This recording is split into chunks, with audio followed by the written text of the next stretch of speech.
just waiting for our other speaker to arrive on the podium and then start.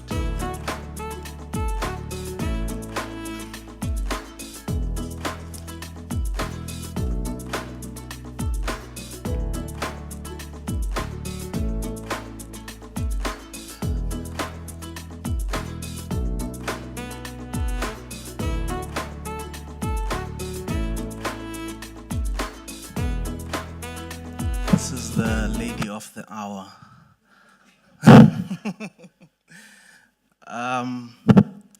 Ladies and gentlemen, greetings to you all. My name is Sanda Nodada. I'll be your program director for today.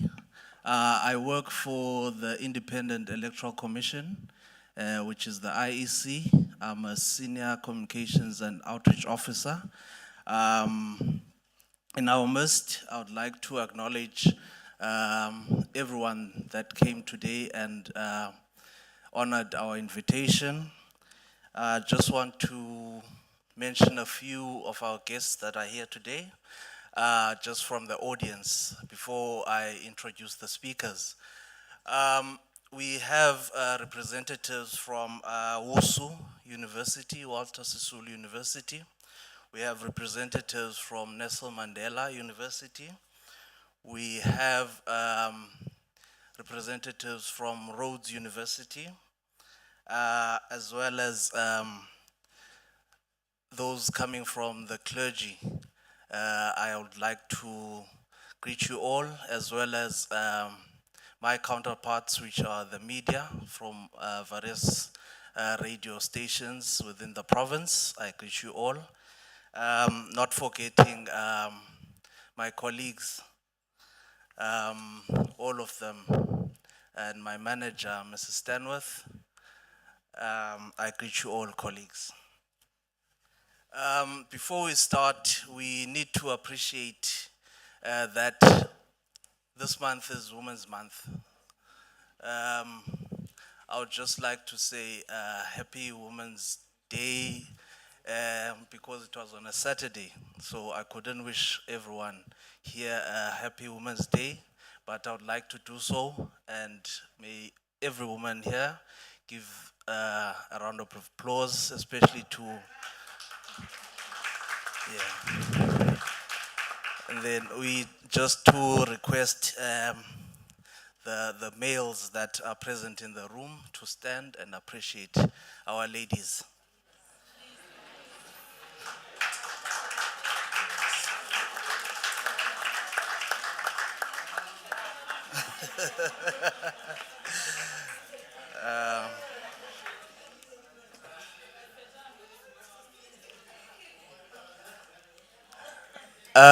I just want to also highlight the purpose of today. I think with everyone that is here, they received their invitations. Or we decided also the program will be, I sent most of the colleagues and the audience that is here today the programs. As you can see there, our banner to my left, it says Go Green. So we are practicing going green, promoting an environmentally friendly workspace, so we don't want to waste paper. So the programs are on your phones. I sent them through WhatsApp. Those that do not have can maybe share with the others that don't. Today we are here to discuss, or you are here invited for our thought leadership session. The IEC, I think with each and every organization, we have something, we operate on an annual operational plan. An annual operational plan is a document that leads us into our projects, on how we're going to go about our projects for the year.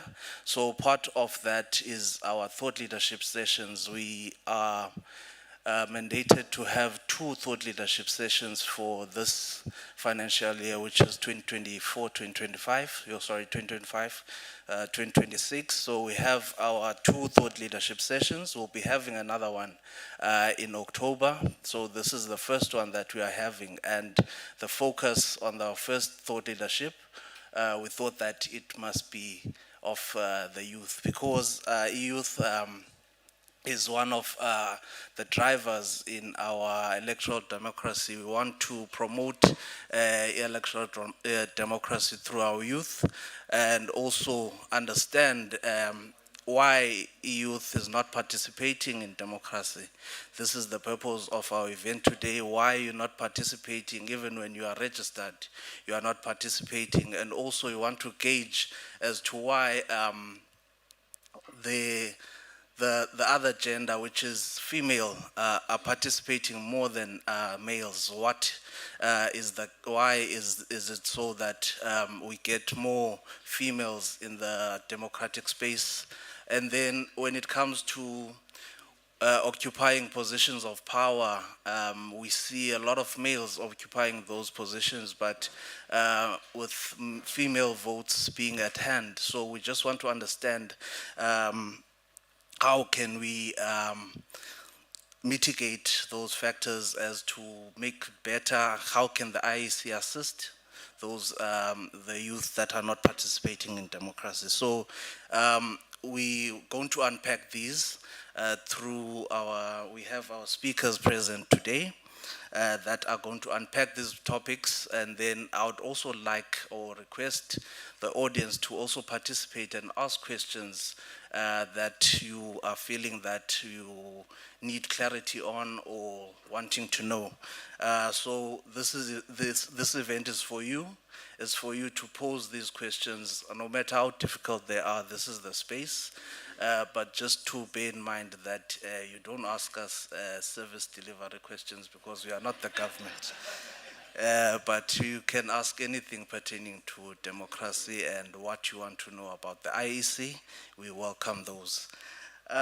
Before I begin, we have a statement that was published by our CEO on Women's Day. So I just want this to be a reflection on our discussions today that would unfold, and to see where the gap is. The statement goes like this. It's from our CEO, Mr. Sai Mababulo. Tomorrow, as we commemorate Women's Day, we celebrate not only the courage of the women who marched on the Union buildings in 1956, we're also celebrating the remarkable women who continue to champion electoral democracy in South Africa today.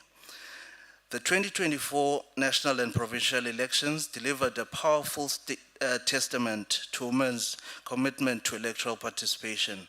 Women comprised of, please take note of these figures, of 55% of our 27.7 million registered voters, and women accounted for nearly 58% of e-voter turnout.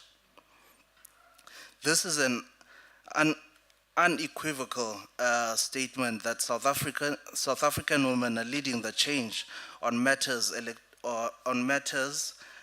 electoral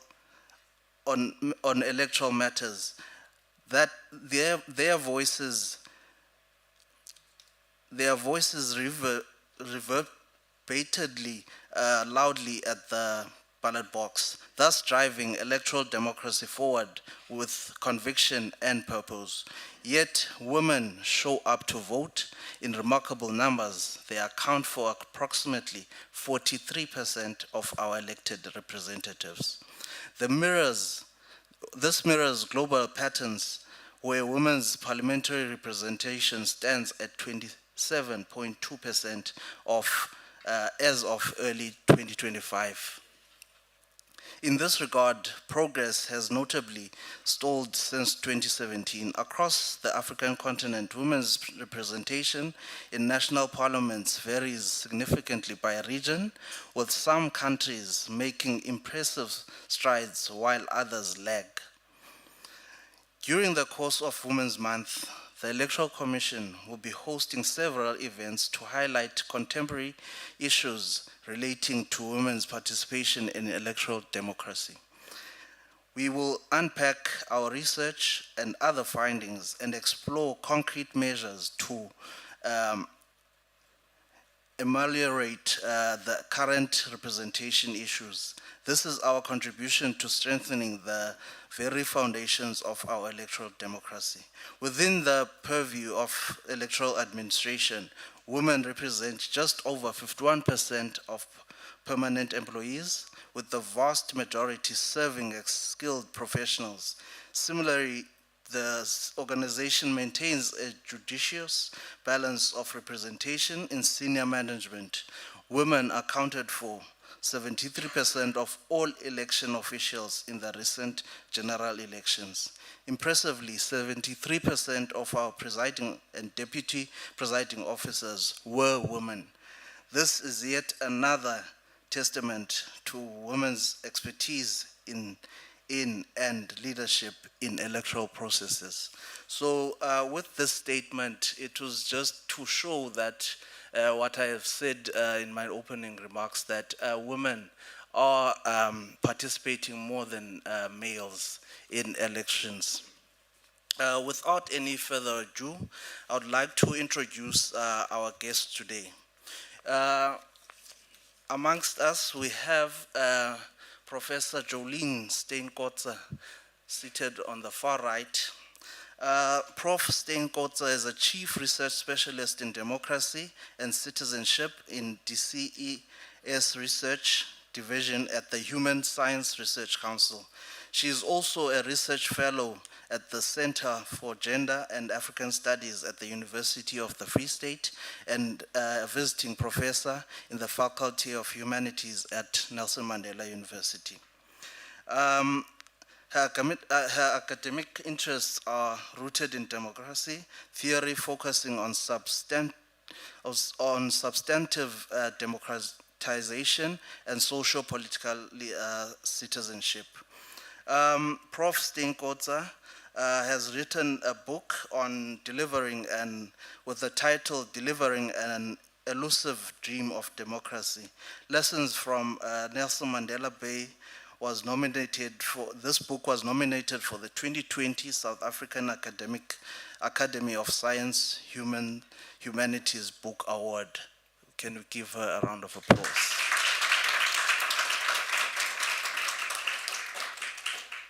And to my right, we have Mr. Bailey. Mr. Bailey has a master's degree in international studies from Rhodes University and certificates in thought leadership for Africa's renewal and transformative governance from Thabo Mbeki African Leadership Institute, and as well as the University of the Free State, respectively. He has completed several doctorate courses in strategic leadership at the Regent University School of Business and Leadership. Mr. Craig is an alumnus of the Conrad, these words. You are, yeah, you can hear that word. I don't know.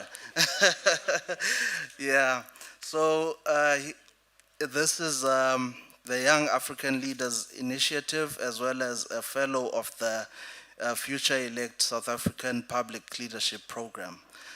Craig has more than 10 years of experience as a defense civilian in higher education, lecturing on political science, and has engaged audiences in South Africa and beyond on a wide range of issues, including democracy and civic mindedness.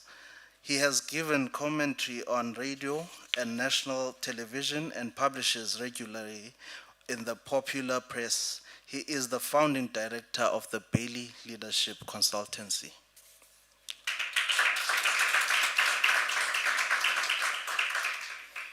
And then we have Mr. Mvenene from Walter Sisulu University.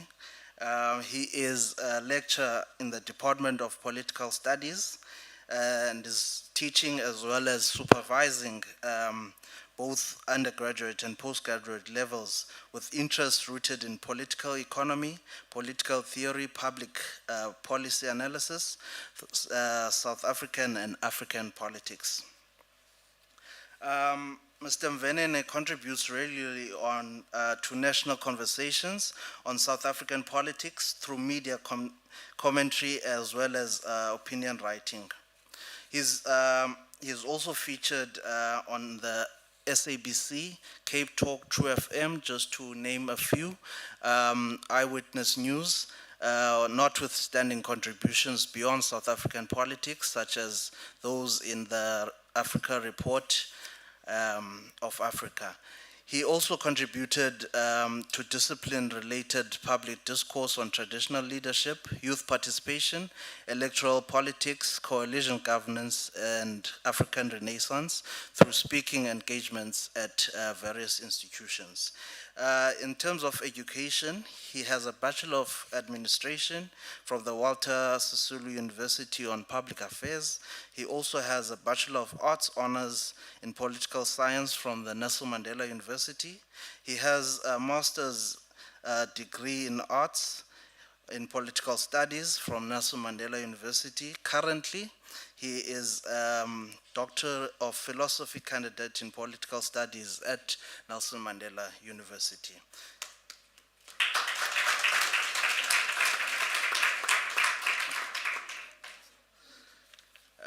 Last but not least, the lady of the moment. This is Ms. Aviwe Kwichi. Mrs. Aviwe Kwichi Mbambo. Sorry. I've known her since varsity days. We went together at University of the Free State. So when she came to the IEC, I was like, hey, I know this girl. But I don't know where I know her from, but I know her. She used to be in the SRC at the university, so I could see her on the posters. So I wrote to her an email and said, hey, where have I seen you before? And then she said, no. No. So, no, she had explained that, no, she went to University of the Free State, and we have a mutual friend. So then our relationship, AV, has been solid since. Yes. Ms. Aviwe Kwichi Mbambo is an electoral project coordinator at the Independent Electoral Commission of South Africa, managing the Great Kai local office alone. She holds a master's degree in political science, which she graduated cum laude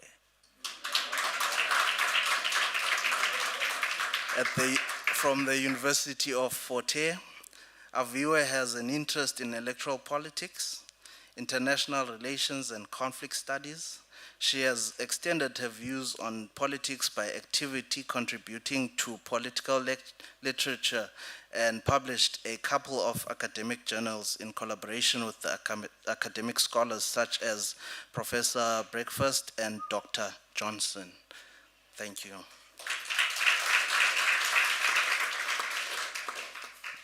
As I was reading and preparing for these bios this morning and last night, I was like, I will be introducing very educated people, and I only have an honors degree. But now I'm doing my second honors degree at Rhodes University, so I was like, why didn't I do my master's? Because now I was going to say I'm also a master's candidate. But I'm privileged and honored to introduce such guests. We are now getting into the gist of our program, where we will unpack our discussion topics. Just to highlight what the speakers will be discussing on is the gender gap as it relates to political participation within youth demographic, and well as we're going to assess the strategies to increase voter turnout amongst youth, as well as potential for e-voting within the political landscape and youth demographic. The IEC, you'll hear from Avi when she unpacks her topic. She'll speak about e-voting, and then we'll see how you guys feature. So you need to ask as many questions as possible. I plead with you. Thank you so much. Without any further ado, may I please call upon Professor Steenkotze to the stand. Thank you.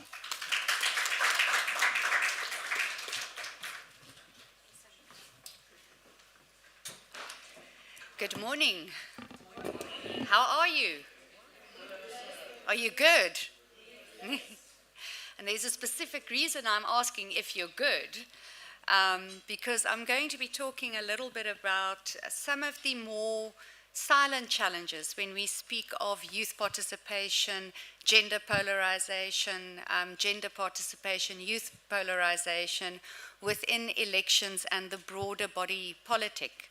And it's quite an interesting question because very often, noting that we are almost at Sustainable Development Goal 2030. It's not far to go. And noting youth empowerment and gender equality is a key Sustainable Development Goal that the United Nations had committed to reaching in 2015, by 2030. We know that women are generally underrepresented in politics. There is a body of research that demonstrates that. There are countries that have worked very hard and had some successes around facilitating women's political empowerment, countries like Rwanda. And we find other countries like India, for example, where women are still contesting the right to have a percentage of parliamentary seats within parliament. And I think it was in 2023 or 4, very recently, that they had managed to pass a bill that legislates gender parity within the Indian parliament. Women face economic barriers. Youth face economic barriers. Gender norms around youth, how we see women, how we see young women, how we see young people, access to financial resources. Just very briefly, how many of you here have gone after an opportunity only to be told you don't have the experience? But you cannot get the experience until you've had the opportunity, right? So it's kind of this cycle that you go through. And those are norms. When we speak of norms and values, on how women and young people are seen within broader society. We know women face safety and security concerns. Very often as well, even within political structures and political parties and political organizations, globally the evidence demonstrates that women are more likely to experience discrimination, sexual violence, or any other form of exclusion purely based on their gender. Similarly, young people within political organizations as well might experience discrimination because they are seen as not having the correct experience, or possibly being too robust or being too militant in their approaches. Do the policies work? I mean, we have a very broad architecture of gender equality policies, of youth empowerment policies. But the question, of course, is, do those policies work? Do we see on-the-ground benefit around those policies? So institutional challenges around the implementation and enforcement, support for leadership development, for example, are also key issues. And of course, the need for economic empowerment, specifically women's economic empowerment, is quite crucial. So, noting all of this, noting all of this, there is one conversation we are not having in terms of what the barriers to youth and youth participation in politics is, as well as women's political empowerment and women's political participation. And that is, how happy are you? Are you good? Are you feeling hopeful for the future? Yeah, I'm getting a very not too sure about that one. Are you feeling worried about the future within the next 5 years? Has life gotten better for you over the last 5 years? And do you believe your life will get better within the next 5 years? So those questions that we ask are questions around hopefulness and hopelessness. And it is important because from approximately 2016 globally, so it is not just us South Africans that worry, that are sad, that are angry, that may be disillusioned and feeling like change is not coming. Globally, there has been an increase in worry, sadness, and anger towards institutions, towards politicians, towards promises, for that matter, made. The perception globally is that democracy is no longer equipped to meet public need because we find increasing levels of inequality, tougher economic climates. And tougher economic climates, of course, lead to higher levels of economic dissatisfaction. And, of course, a distrust in political elites. I'm not going to ask how many of you trust your politician. So it does beg questions around democratic quality and the long-term sustainability of democracies. And very often we are not having this conversation. We look at statistics, right? We look at how many people participated in an election versus how many people didn't. How many people could have participated in an election but didn't? We give reasons to say, well, you know, people are dissatisfied, people are unhappy, but we haven't really explored that happiness gap or unhappiness gap and its influence on empowerment and disempowerment. Well-being and happiness studies is very closely linked to how well a society thinks it's doing. And if a society thinks it's doing well, it is more likely to participate in the formal political processes, right? Because if you feel you are doing well, you feel what you are doing is worthwhile, right? And if it's worthwhile, then you would probably do it again. So, let me use a concrete example. I have gone out and voted. Let me put it this way. I am young at heart, but slightly older in other places. So, okay, I have gone out to vote for the first time ever, and right after my vote, a new school was built in my community. I would think that, wow, my vote did that. So the chances of me going out to vote again is probably higher. What would happen if I go out and vote, but nothing changes? Then eventually people become despondent, and I have a thing to flight.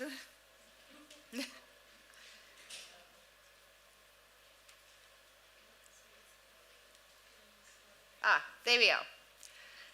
In 2023, that was 2 years ago, we went across the country for our South African Social Attitude Survey.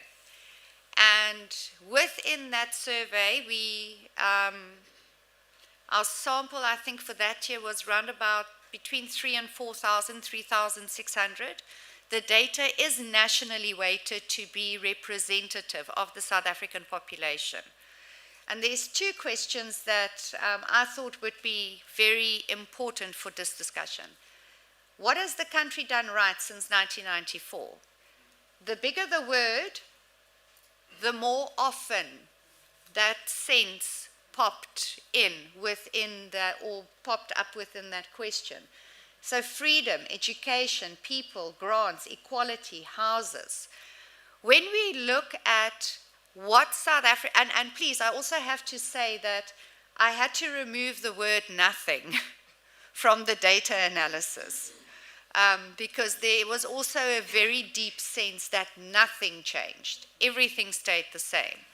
But in order to get the sense of what the country has done right, there is a focus on our political rights, my freedom of speech, my right to get a house, my right to education, education provision. Concomitantly, when we look what has the country done wrong since 1994, corruption was very, very much within the public imagination, along with unemployment, crime.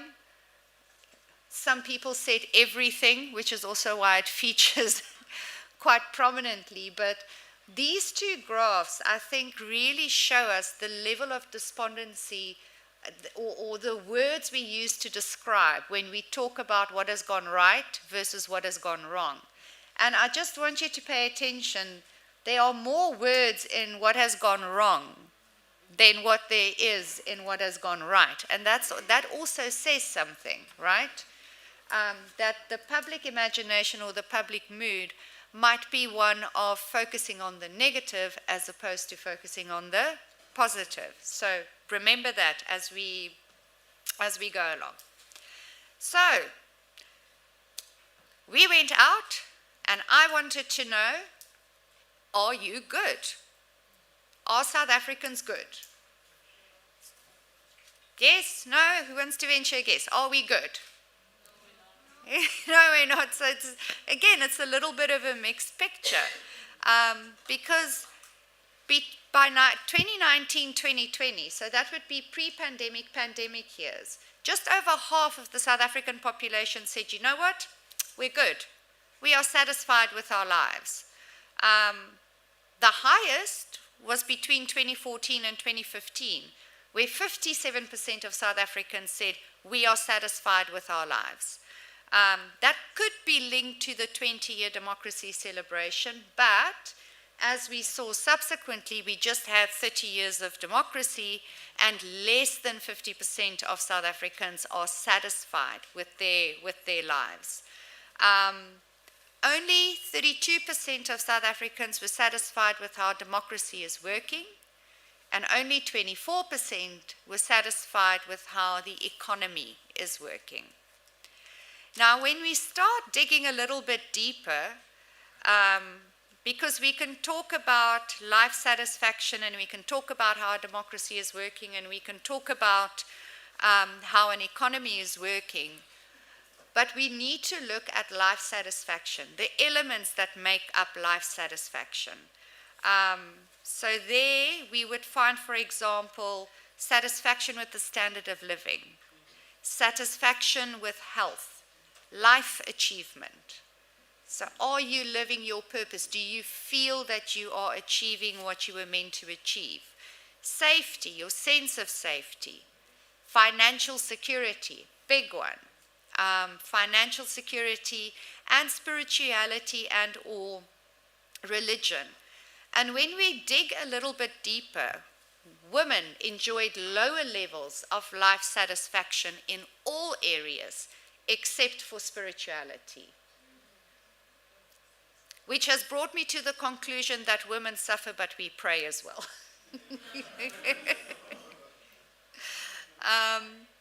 Similarly, age also played quite a big role in how hopeful and how satisfied you were with your lives. Subjective well-being was comparatively lower for the age group 19 to 24. And I've got the IEC here. I want to venture a guess that that is the age group you are struggling to get to the polls. So it's a nice conversation to have. The age group 45 to 54 were also comparatively less satisfied, funnily enough. I'm convinced, though, that's because of the possibility of a midlife crisis at that, at that point in time.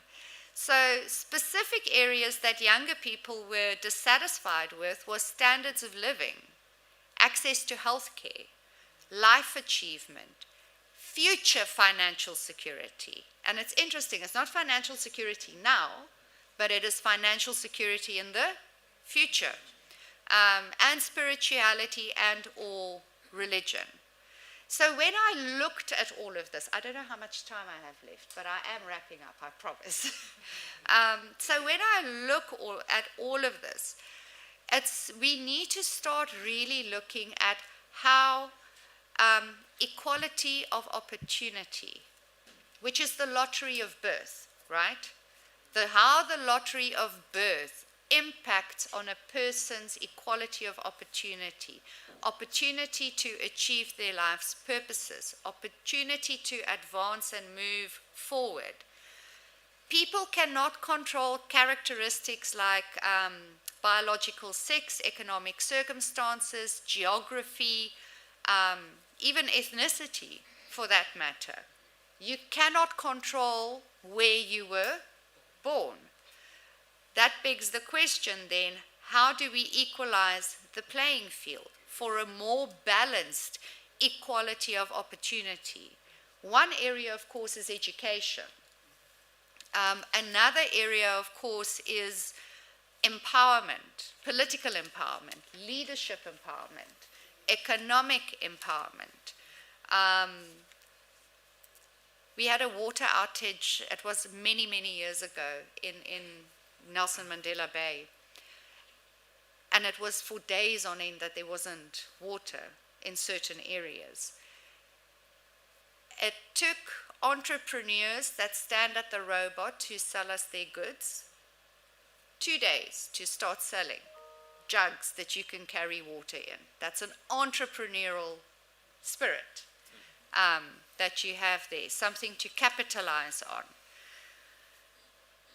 Access to healthcare is important.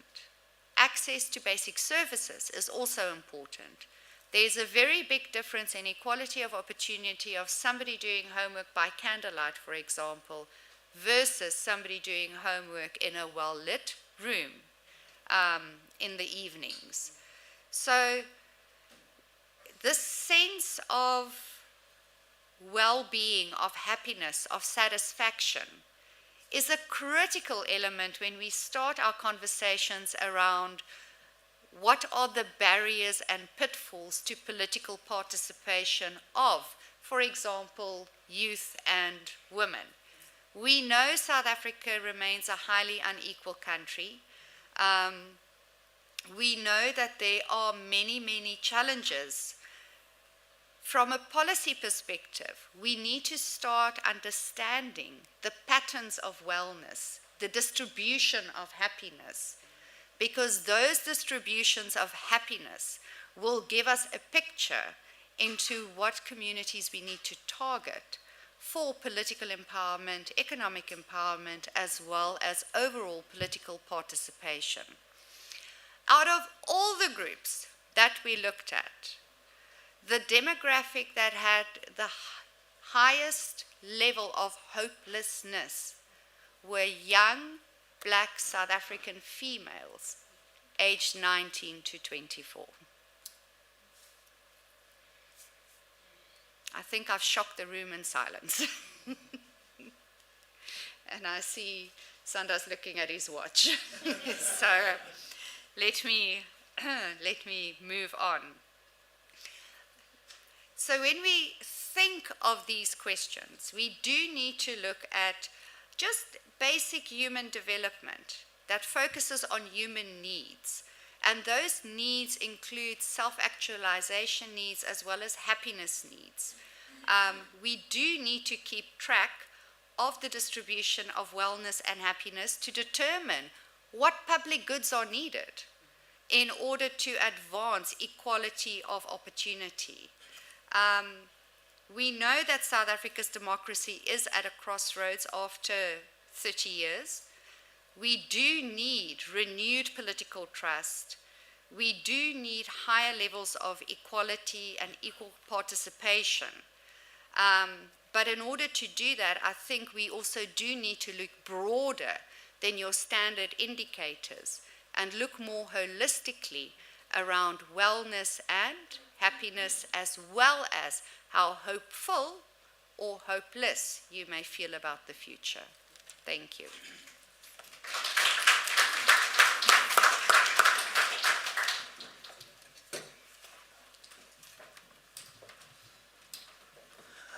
Thank you, Prof. You have highlighted very important issues. Just to ask, are we good?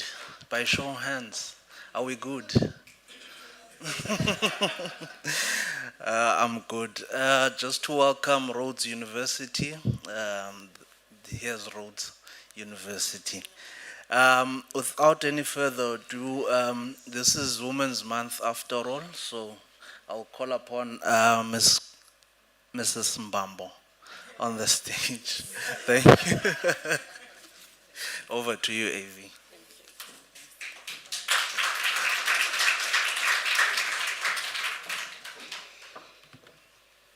Right.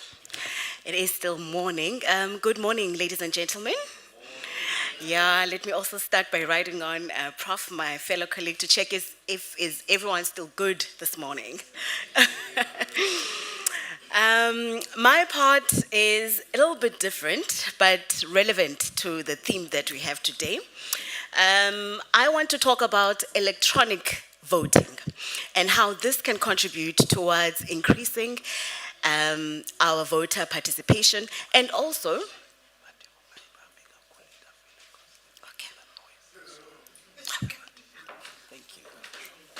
all right, okay. So we're going to talk about electronic voting and its possibilities and the opportunities that it brings towards actually increasing voter participation by the youth. We already know that women are already in the forefront, and possibly by our male counterparts, and actually bettering what we have from the women landscape. But the reason why we are trying to engage the public is so that we can find a way forward as the South African electoral management body. Yes, we want to keep up with times, we want to be modern, we want to enhance modernization, and also at the same time we want to increase accuracy. If you remember in the recent elections or the past elections, do you remember how many recounts we had? For the very first time, we had an issue with recounting of ballot papers. Maybe there was a mistrust. As you can see, what Professor has already alluded to, there's a huge issue when it comes to voters and their trust within the democratic institutions. Maybe it could be because of past experiences, or maybe it's a general mistrust based on the kind of a service that they are receiving as the citizens on the ground. So you go to a question whereby everything that is offered by the public sector or the democratic institution is being pre-examined, cross-questioned, and doubted. So, as an electoral commission, we've got a responsibility of conducting research into electoral developments. So this is one of those projects that we are doing to actually bring to the people electoral voting so that we can better manage the elections, but we cannot do that without hearing the perspectives so that we can have a policy that will be suitable and that will match the reality of the South African electoral dynamics. Of course, technology is not new within the public sector. It's not a new phenomenon. We see that many of our government departments are managing their recruitments through online platforms. However, with technology, there's always a big concern. It brings about disadvantages, and sometimes it also has its advantages. So we want to examine those, we want to discuss those and interrogate those so that we can come with ways or we can come with a method that will be suitable and at most best try to address the disadvantages and the concerns from the public on the ground. Research has been conducted. Discussions have been held already. Recently, there was a conference in Cape Town where various stakeholders were involved and they were part of this discussion to actually present also the various methods that have been adopted on electoral voting from various countries, to check what were the prospects, what were the successes, and what were the challenges that were experienced, and what versus what would best suit South Africa. Remember, in South Africa, we have got an infrastructural issue that needs to support the electoral electronic methods of voting. So if we have a problem with infrastructure, then it means that we must find a device that will suit or actually be able to actually better or actually close the gap that we have when it comes to the infrastructural challenges that we have. For example, we've got electricity cuts. So if we speak about electronic methods of voting, then the first thing that will come to your mind is what happens if we don't have electricity? So what kind of a device must we look for? It's one that's got a battery life that is more sustainable, so that we can be able to manage elections without the issue of having electricity cuts. So those are the debates that are currently underway, and the Electoral Commission has got an open engagement period whereby we want to bring these debates to the public so that we can consider all the inputs from various spaces within the stakeholders, crucial role players, so that we can be able to have a policy that will best suit our problems or best suit our reality as South Africans. So I will quickly just define what is electronic voting, or rather what we call e-voting. E-voting is simply a method that we use to manage elections by using an electronic device. The electronic device can facilitate the actual voting process. It can also assist with the counting process and the determination of the results. So this means that we have real-time management of elections, whereby a voter will cast a vote and immediately, simultaneously, that vote is being allocated to the candidate or the political party. Therefore, this means that the actual voting and the counting are taking place simultaneously. Now, how do we do this?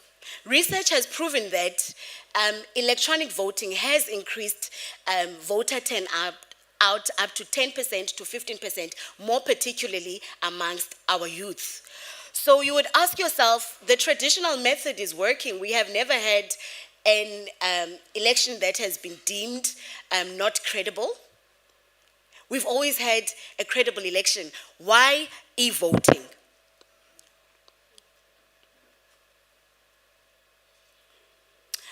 Okay, so when we speak of e-voting, you probably want to imagine, where is this e-voting going to take place?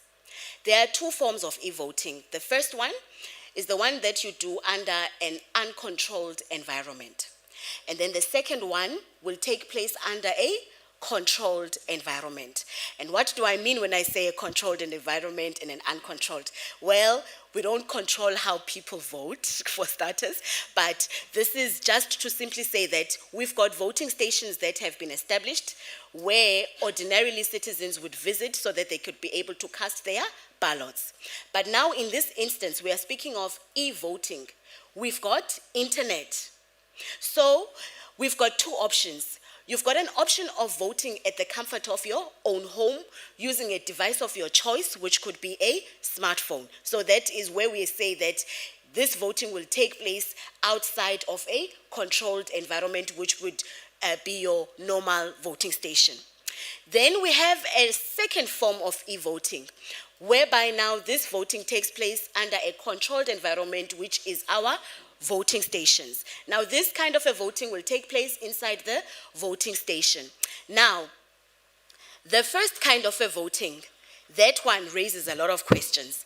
And whenever we are conducting research into any project or any policy or any development, whether technological or otherwise, we will always take example to check where did it work and where did it not work, so that we can find the gaps and possibly try to find a system or a method that is going to best suit or match our realities. Now, for example, the online under an uncontrolled environment has worked in Estonia. That is the only country that has used it. And that country has got probably a relatively low population density of up to only 12 million citizens. Now, they also don't have the big problems of corruption, big problems of maladministration, all those things. So that is a kind of let me maybe say, close to a perfect society. So with them, the voting outside of an uncontrolled environment worked for them, and they are still using that kind of method to actually conduct their voting. And then when you look at your bigger population density countries like India, they have used electronic voting, but under a controlled environment. Voting that takes place at the voting station, but using an electronic device. So that is where we are trying to find the method, which electronic device can we best use inside the voting station? Can we adopt the outside of the voting station? And if possible, can we use both? That is the debate and the discussion that is currently underway. So with your kind of a model that you use inside of the voting stations, there are quite a few. As we all know, technology is progressive. So you might have a device today, and then the next country says, wait, hang on, we can use this same concept, but we can have a better feature. We used to have your ordinary Nokia phones back in the days, but now we have got smartphones, but it's still a cell phone. So that is how you will find, even with these different modes of electronic voting devices, you will find that the other probably has the same basic elements as the previous one, but there's a little bit of an advancement. So for the first one, for example, this is your electronic voting machine that is used at the voting station.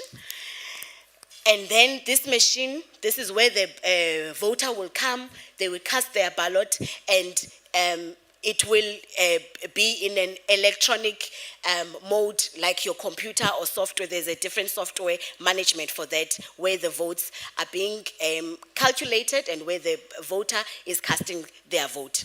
Then you have a direct recording equipment.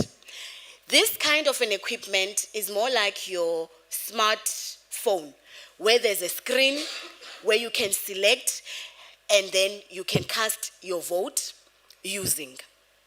But now, there's another one, which is voter verifiable paper audit. This one gives you an option of selecting your option of who you want to vote for, but then it's got another feature in addition to it that gives you a receipt. So you get two receipts. One is for the voter, and then the other one remains at the voting station at the ballot box, whereby the voter will cast their vote using the electronic device, receive a receipt, and then one is for them, and then the other is put in the ballot box. So there are various methods that are used and various options that we have, and now we are going to look at these different methods to check which one would be best suitable for South Africa. So that is the debate that is currently underway, and these are the options that we have. So I just wanted to give you an understanding or a kind of a picture of what are we talking about when we are speaking of these electronic voting devices. Now, of course, we've got advantages when it comes to the issue of electronic voting. There will be increased accessibility, because it means now all voters will have access, whether you are at the comfort of your home or whether you are going to the voting station. Also, at the same time, it means that the mobile cell phones by the voters will be used. However, because now we are increasing accessibility, we must not forget that we also don't want to decrease the credibility of the election. So it means now a lot of voter education must be done so that those that will be voting at the comfort of their own home without having to go to the actual voting station are trained on how to do it correctly. They've got the correct app if it will be used using an application. And then there are concerns on influence. What if someone, a third party, is going to assist the voter? Or what if someone votes on behalf of the voter? Those are the questions and the concerns that come up when we are discussing the issues of voting outside of a controlled environment. And of course, this is a convenient method of voting. And it's flexible. Imagine if you are writing an exam tomorrow, you missed the application to apply for a Section 24, what we normally have during the national and provincial elections. It means that you are not restricted by any voting district boundary. It means that you are not restricted by your geographical area where you will be located at the time. It means that it's convenient and flexible and you'll be able to do it wherever you are at the time. So it's real-time voting. Also, it reduces voter fatigue. Normally, when we have voting, you'll find that people come out and they stand in queues. Sometimes the queues are long. The Electoral Commission does try to invest into strategies to try and manage the queues by having voting centers and streaming during the voting process. But still, when people have a higher interest, they turn out to come in numbers to the voting station, and we cannot run away from the issue of having long queues at the voting station. So if you've got an efficient system that is using an electronic method, it moves away, now we move away from the issue of having human error. We move away from the issue of having tiredness and fatigue by both the voters standing at the queues and even the electoral staff at the voting station. So even the long counting hours, imagine a presiding officer, they will normally work, I would ask myself, how do they do it? They work on special vote day. It depends on the applications that you had in your voting district. It's not up to you as IEC to determine how many special votes this voting station will have. It's up to the applicants or the turnout of the applications. So if you had 500 applications for home visits and all of them were approved, it means you have to manage and conduct 500 home visits. That means you are visiting 500 homes. Now imagine on special vote day, you conduct home visit, first day. Second day, you go and you do again home visits. The third day, when it comes to election, you must be very tired. And when you are going to have an election, you have to prepare from 4 a.m. if you don't want to be late, because the stations are opening at 7 a.m. Now remember, some of the people are working at rural areas. So for you to travel to the voting station, sometimes you have to start at the police station, then go to the voting station. So there's a lot of preparations that go into it. By the time you counting starts at 9 o'clock. By the time you count, you are a little bit tired. So imagine the convenience, imagine the reduced fatigue that this technological innovation will bring for both the voters and those that are managing elections. And at the same time also, we will have faster results and there will be transparency at the same time. When we're speaking of faster results, you will be able to immediately at the voting station generate those results. But now, someone will say, what if there's a third hand there? You know, there's an American scholar that is doing research on electoral management processes. He says in his writings that it's amazing how people easily trust other systems, but when it comes to political issues, there's always contestations and always concerns and there's always mistrust. For example, we all get paid, right? Everyone has a bank account, right, in the room? We all do.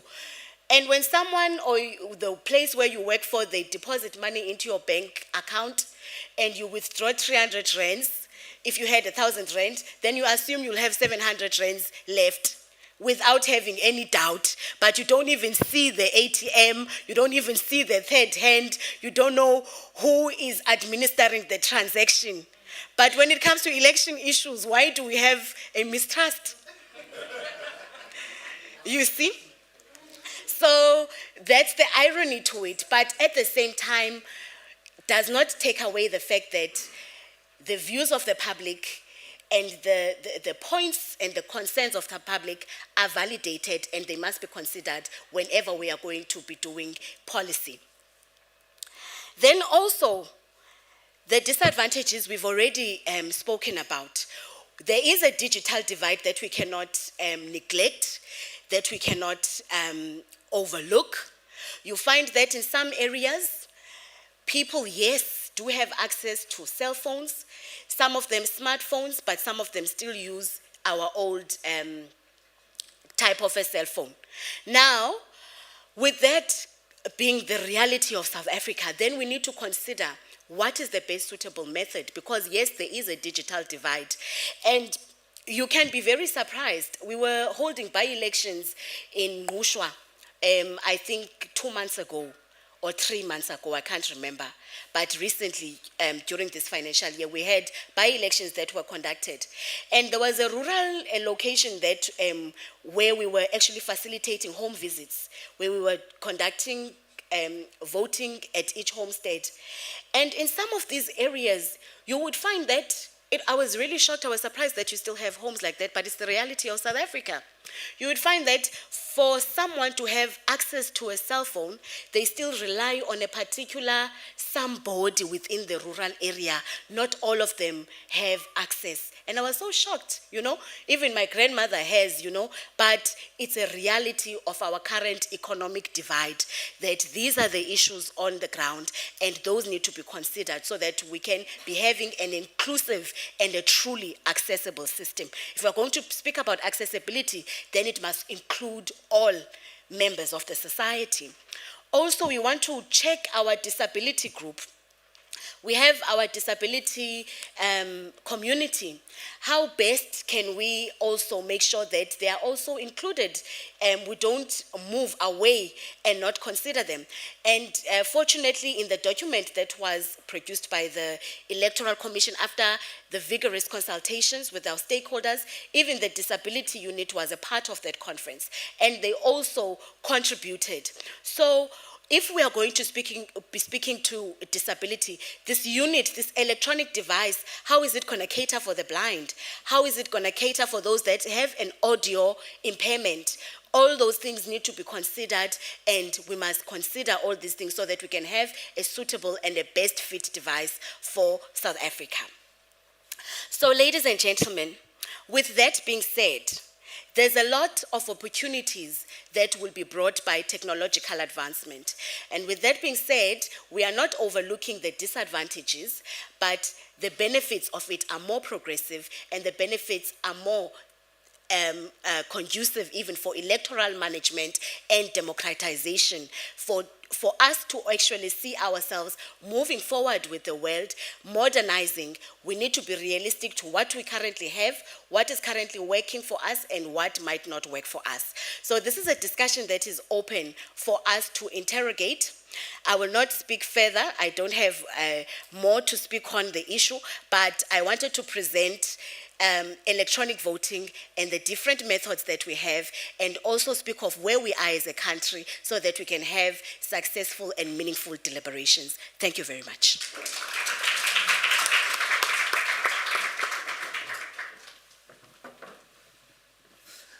Thank you, AV.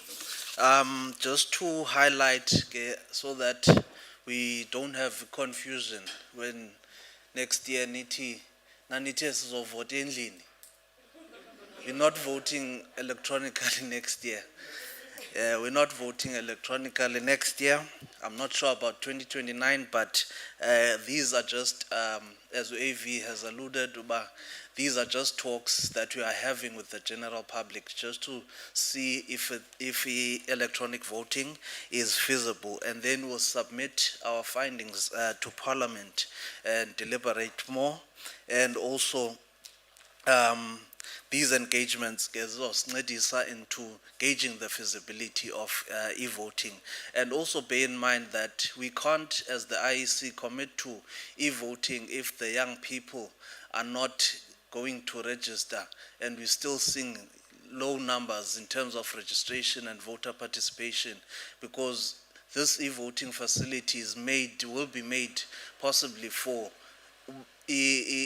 advantage for the youth, so that they can be able to vote in the comfort of their homes. Because when it comes to the voting day on a Wednesday, it's a public holiday.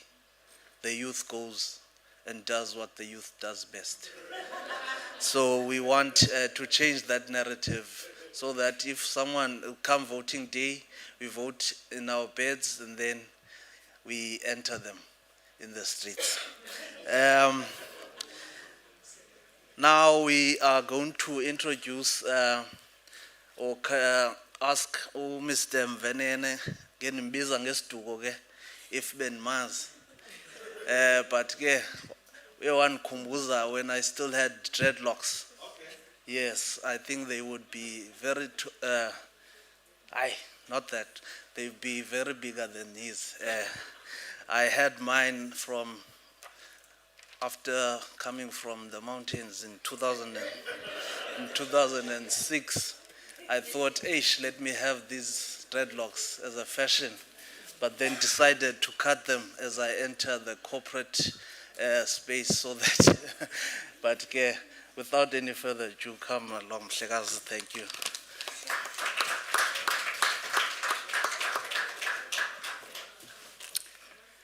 Okay, thank you so much, Mr. Sander, for that. And so I've already been introduced.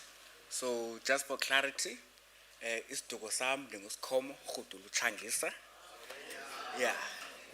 So hopefully next time, Mhlekazi. Yeah. So the two colleagues have already spoken brilliantly about e-voting. Prof has also shared her views. So mainly, I will be looking at factors that contribute to a lack of participation amongst ourselves as young people. So first and foremost, I think I'm still within the category of young people, right? So I'm speaking about myself, right? And I'm speaking to other young people. I'm not exempting those who are not within this category of young people. So my approach is this one. I think as young people, we must take control. I think we must take charge, right? Yes, there are challenges, right? They've been mentioned, socioeconomic, this and that. We also face challenges within, for instance, political parties. Those who have been part of political parties know what these challenges are, right? And hence we speak of this underrepresentation of young people within, political structures, within the content of party policies, and within the policies of government, right? So one who has been in those spaces may be aware, but my approach is that let us try to take charge. Let us take control, keeping in mind that we have a huge advantage. Numerically, we are dominant as the youth, as a demographic, right? I believe we make up around 60-something% of the population in South Africa. And therefore, if we are numerically dominant, all we need is solidarity in our organization. So if, for instance, and I'm not saying that we must be violent or anything like that, but if you look at, for instance, the hashtag Fees Must Fall moment in South Africa, right? So at that moment, you saw, for instance, WhatsApp groups where you'd have people from all 26 universities and all TVETs within the country. You saw people engaging daily on how they would organize in all university campuses and TVET campuses in the country. So with that kind of organization, with that kind of solidarity, right, we were able to achieve a lot. Today, for instance, we don't have what we envisioned, this decolonized curriculum and so on and so forth, but NSFAS today is a grant. So Gen Z, I believe, doesn't have to pay back their tuition at university. And so that is a win. So we need to convert that. We need to convert that organization, that solidarity, into ballot power. Because we can, for instance, as young people, go to social media, ventilate, express frustration. We can have hashtags. We can create trending topics on social media to a point where they even influence mainstream news. Now some news channels will have a segment on what's trending on social media, right? So we can have that influence. But in terms of electoral democracy, what really matters is what decisions we make at the ballot, not staging protests at voting stations, not creating trends on social media or venting on social media, or, for instance, thinking that my vote changes nothing. Nothing will change. Or to say, maragafana, it's all the same, right? I know young people who've never voted in their lives, but they believe strongly that nothing will change. Whether I vote or not, it doesn't make a difference. And my argument is always that, let's look at the city of Johannesburg. There's one party there, I think it's a 1-2% party, but it was able to have its councillors become mayor 2 consecutive times. And that's a 1-2% party in that particular municipality. That's evidence that a 1-2% change can result in something changing. Now we have, for instance, after last year's election, we no longer have a majoritarian parliamentary arrangement. Right? So now no party can govern on its own.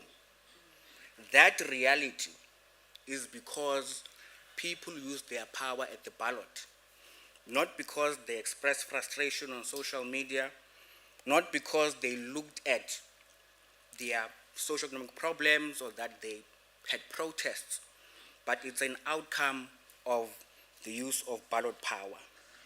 And I think as South Africans, we are relatively privileged. You know, I'm not in any way cheerleading for the IEC, but the IEC enjoys relative trust and confidence in comparison to other parts of the continent. And I think we can see that in, for instance, last year's election. And I think even if there is a trust deficit, but our trust deficit is within government. It's not within the elections management body itself.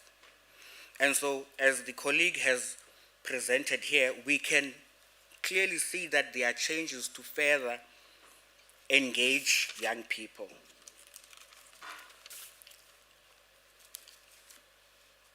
So I have my notes here, so I keep referring to them. And so I think what I must also mention is that as young people, we are actually concerned about the effectiveness of democracy. So I read an Afrobarometer survey, right, that showed that young people, mainly those who didn't experience apartheid, right, young people would choose to have an authoritarian government that provides jobs, that provides housing, and that creates development. So young people are willing to forego the right to vote in exchange for a government that delivers. This is, you can look this up. I think it's a 2018 Afrobarometer survey. And so I believe that as young people, as Gen Z or as AMA 2K, I think the primary concern for younger people is the effectiveness of democracy. In other words, can democracy deliver? Can this democracy of ours translate into food on the table? Can it translate to sustainable employment? Can it translate to more opportunities, right? So we are people who want to see material benefit from our democracy. Hence, there are now arguments that, look at China. They've had one party there in power for a number of years, yet their Human Development Index far surpasses us as a democratically free or politically independent people. So I think for us to see that happen, we need to act as a unified or as an organized grouping as young people. And I think this then takes me to what the colleagues here characterized as political acclimatization, right, and turnout strategies. So I think this concept, to just simplify it, it means that, or it asks the question, how do we transform or convert young people into political animals, right? And so I view myself as a political animal. My life is literally politics. Whether I'm at home, I'm at work, on my way to work, back from work, I'm always engaged in some kind of political activity. Or I'm trying to remain politically competent. I'm trying to remain on top of the issues. Right? I want to track policy implementation. I want to know what's happening in South Africa, what's happening outside South Africa, to a point where even in my lecture rooms, I compel my students to register to vote, right? And I encourage them that those who want to be involved in political work should do so. That is not some kind of a badge of shame, where now there's the perception that political activism has this kind of a negative, connection to it. And so, who are the people who are responsible for activating young people or making them political animals? And I think everyone in this room has that responsibility, right? Whether you are at a university, whether you're a consultant, whether you work for a government entity, whether you're in civil society, I believe we all hold that responsibility. And so don't get me wrong, I'm not saying that we should become politicians, right? I'm saying we must become politically competent, right? Not become politicians, right? And I think as young people, myself included, we need to use our spheres of influence. We have to work with, for instance, the IEC, that, by the way, has a lot of useful resources. I believe that many colleagues in academia actually use the IEC's resources for their research, right? That is easily and freely available. And I mean, there's a lot going on there on that website, and I think we must be the ambassadors of activating people for them to understand the power of their vote. Because in most instances, there aren't people to activate, there aren't people to inspire. We tend to view that that is the job of a particular entity. We tend to outsource that responsibility. And I think we must always think of insourcing responsibility in whatever space you are. If you're, for instance, a student in any of our universities, it is your responsibility to actually engage those within your sphere of influence and to let them know about the importance of active participation in politics. And so here I have, there's a lot of strategies to increase voter turnout. There was also an engagement similar to this one, where young people, students, were sharing their views in terms of what they think can be done to increase turnout in elections. So there was one proposal, right? There was one proposal on the extra administration of registering to vote. So there was talk, right, of e-voting or remote internet voting. So if you go to universities, we already vote on our cell phones. Whether you're voting for SRC elections, whether you're voting for something, the convocation, you vote on your phone. You get all of that information wherever you are, right? And you don't have to register. If you're a student at Mandela, you don't register to vote in the SRC elections. By virtue of being a registered student, automatically you can vote. And I think that's something that, from my perspective at least, does make sense. Of course, colleagues raised concerns about the POPIA Act and so on and so forth. But I think young people really want convenience. Let's always keep in mind that some of us who are a bit older, right, 90s children, 80s children, right, we are more or less digital migrants, right? We weren't born with smartphones or tablets, right? We learned this maybe in high school or at university. So these kids were actually born in a world where they had tablets, they had cell phones, right? They had all manner of efficiencies. Today you can, for instance, get food at home. It comes to you, grocery, fast food, even what the colleague said young people enjoy doing the most, right? You can get all of those things in the comfort of your home. And so the center here should be convenience. And I think any kind of strategy should make central convenience. And some of these ways of increasing turnout really require money. And this is where I find, difficulty, because repeatedly we see cuts to the IEC's budget.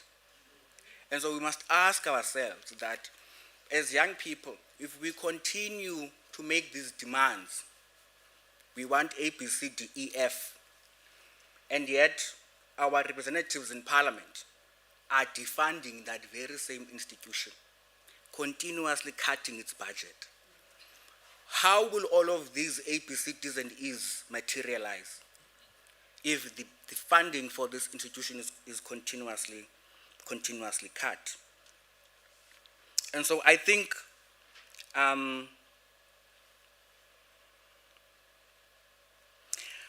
there were other ways here to increase turnout. I think some of the colleagues have mentioned them. But I think more than anything, the responsibility still remains largely with us as young people. We can come to this engagement and come and mandate the IEC and give them a long bucket list of things to do for us to actually turn out at elections. But if we don't take control, if we don't become the center, nothing will really change.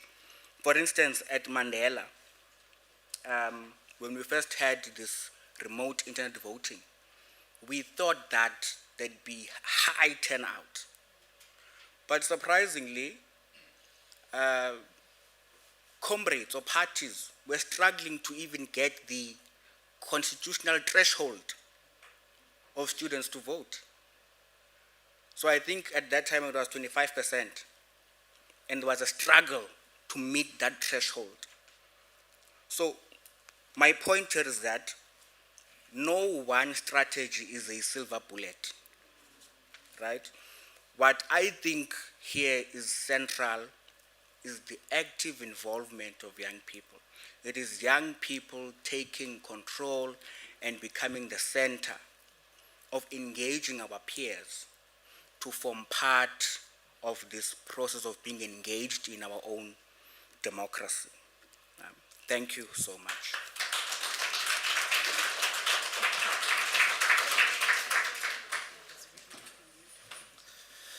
Sibulele Khudulu.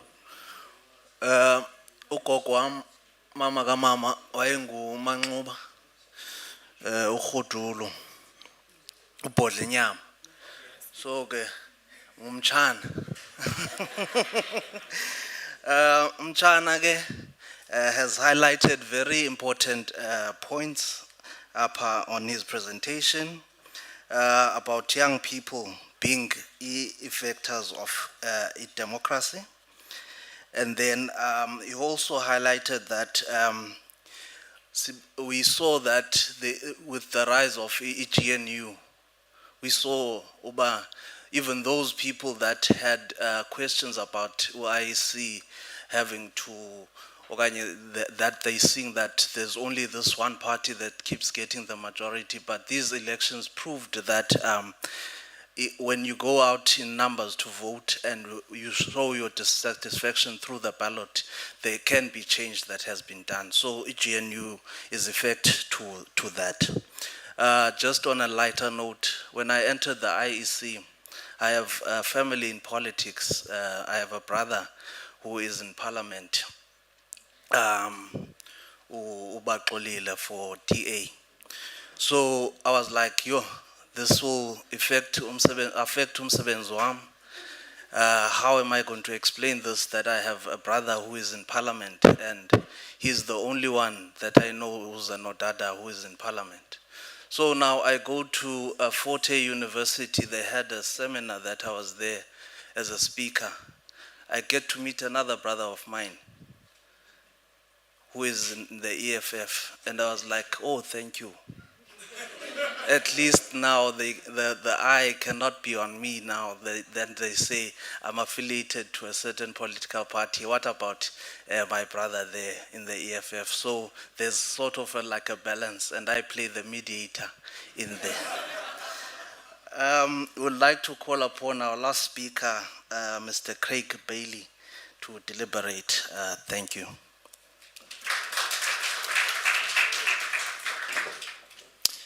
Thank you, Mr. Sander. I really like that word, deliberate. And I look forward to deliberating with all of you during the Q&A. Ladies and gentlemen, good morning. I always try to be as deliberate as possible when it comes to greeting groups of people. So in addition to referring to you all as ladies and gentlemen, and I hope you are, let me also say good morning to my fellow Africans, my fellow South Africans, my fellow citizens, and I think more importantly than that, my fellow active citizens. And I hope it's safe to assume that if you're seated here this morning attending this event, that you're being active. And if you haven't been active in politics, well, I hope that this morning will be the start of that journey. And I'm going to ride a bit on the coattails of the people who spoke before me, highly qualified, experienced colleagues. Starting with this, Mr. Mvenene, hopefully soon to be Dr. Mvenene, spoke about political animals. So let me also say good morning, my fellow political animals. Now, in the event that, or by chance, any of you feel offended by that greeting, let me give you this warning or make this statement. If we deny, to the degree that we deny we are political animals, we deny our humanity. Because to be human is to be political. That's a very loaded or packed statement, and I don't think we have the time this morning really to unpack it. As I aspire to be a good leader, as I speak to all of you this morning, let me say that I believe to be an effective leader, one has to ask the right questions. So one of the questions we could ask is, well, what does it mean to be a political animal?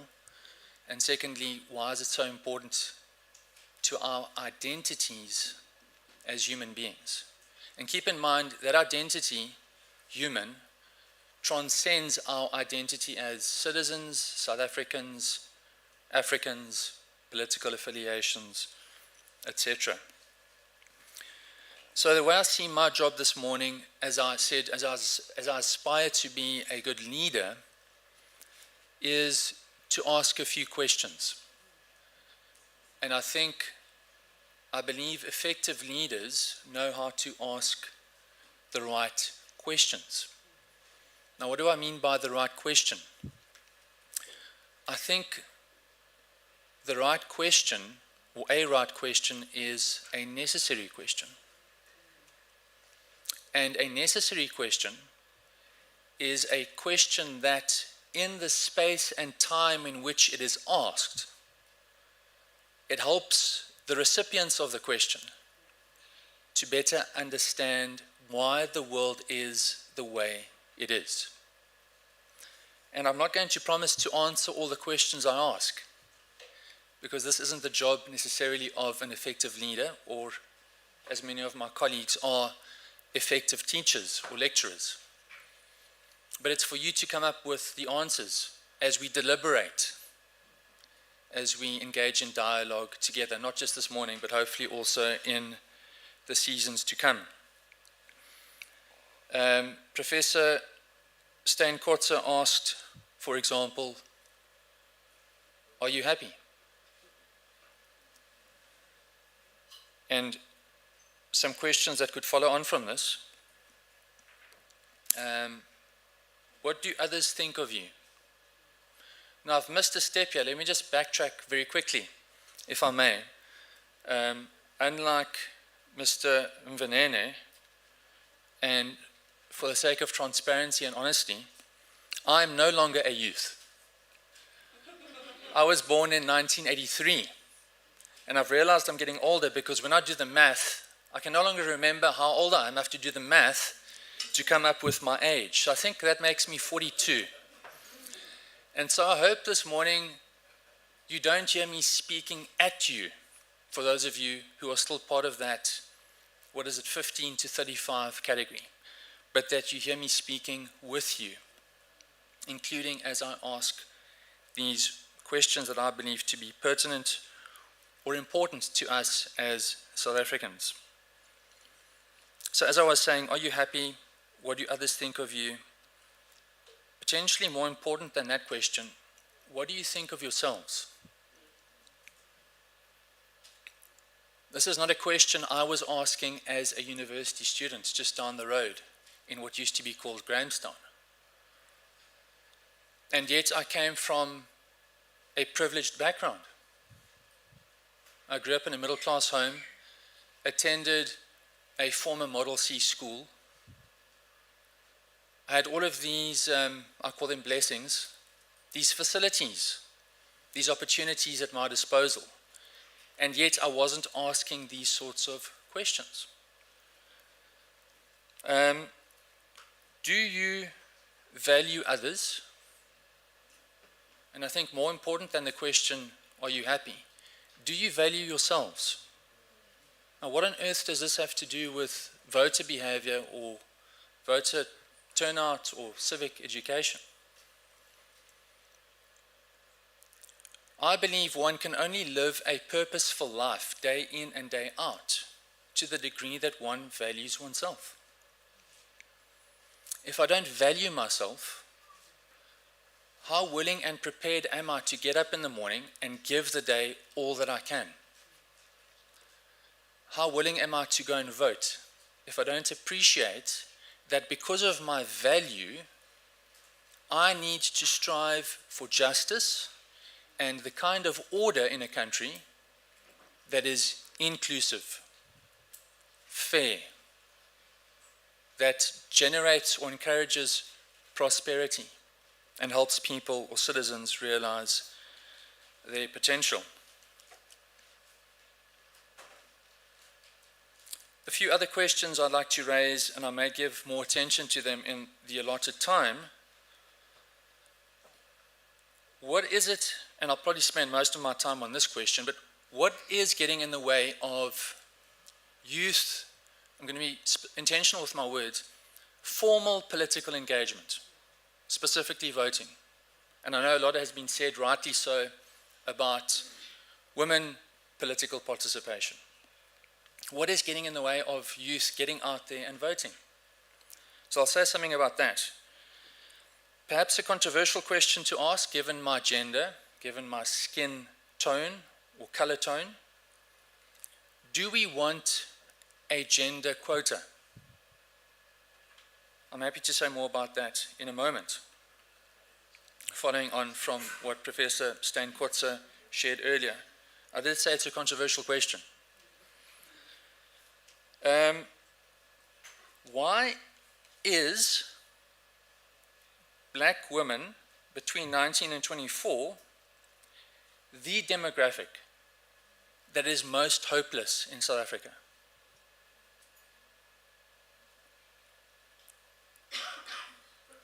I heard mention being made of the clergy as we were all introduced to one another.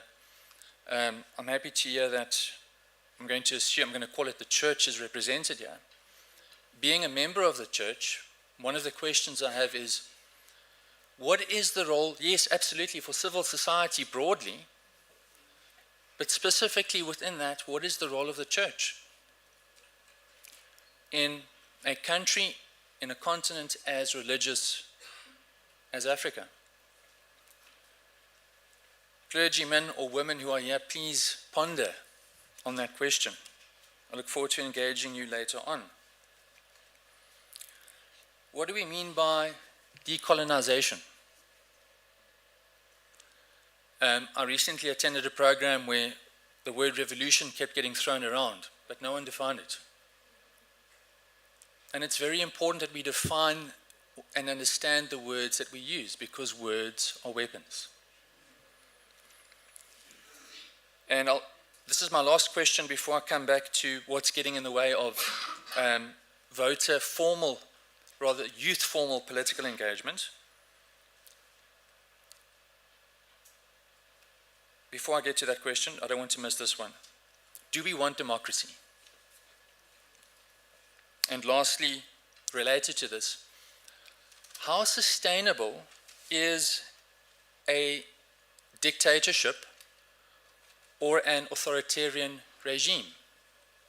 I'm very quickly going to answer that question. It becomes unsustainable as soon as the first person is shot by a security official for getting drunk after 9 in the evening. Immediately it becomes unsustainable, because a life has been carelessly and unjustly lost. I hope you hear the spirit with which I'm speaking here. This is a spirit, forgive me, I can't remember the scholar's name, an American scholar, who talks about the spirit of democracy. So let me get back to this question. I prepared a few notes this morning. I don't know if Mr. Mvenene, like me, was still researching this morning in preparation for this morning's dialogue. But perhaps just a few notes, and forgive me for doing some reading as I share quotes from the important work done by different civil society organizations, think tanks, and also the IEC. What is getting in the way of youth formal political engagement in South Africa?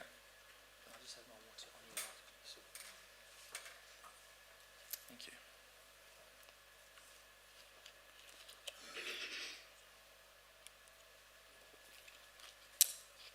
Education. The all-important activity. I think that largely helps shape family culture, organizational culture, political party culture, indeed national culture. And I'll say more about culture later on. Just note, no one has spoken about culture yet. It's something I'm very passionate about, and I'll say more about later. But education. While youth are more educated than middle-aged and older citizens, they are also more likely to be unemployed. This is speaking about South African youth. The question I have is, but how educated are the middle-aged citizens and the older South Africans?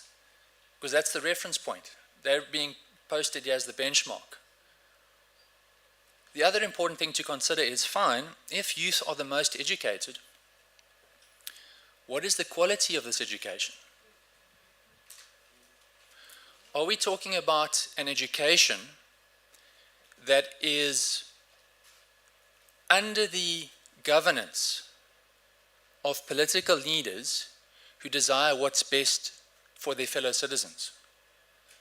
If we answer no to that question, then education becomes more of a, if I may put it in these terms, sabotage tactic. Okay, so youth are the most educated but still most likely to be unemployed. Clearly a disconnect there, and we have to ask what is the, earlier on someone spoke about the entrepreneurial spirit. Ironically, that arose during COVID at desperate times in Kabeja. To what degree, and forgive me IEC, I don't want to get partisan here, but we have to talk about governance, right? To what degree does government X create an environment in which the entrepreneurial spirit can thrive, where the youth, who are supposedly the most educated, can actually find jobs, can create jobs, can employ people?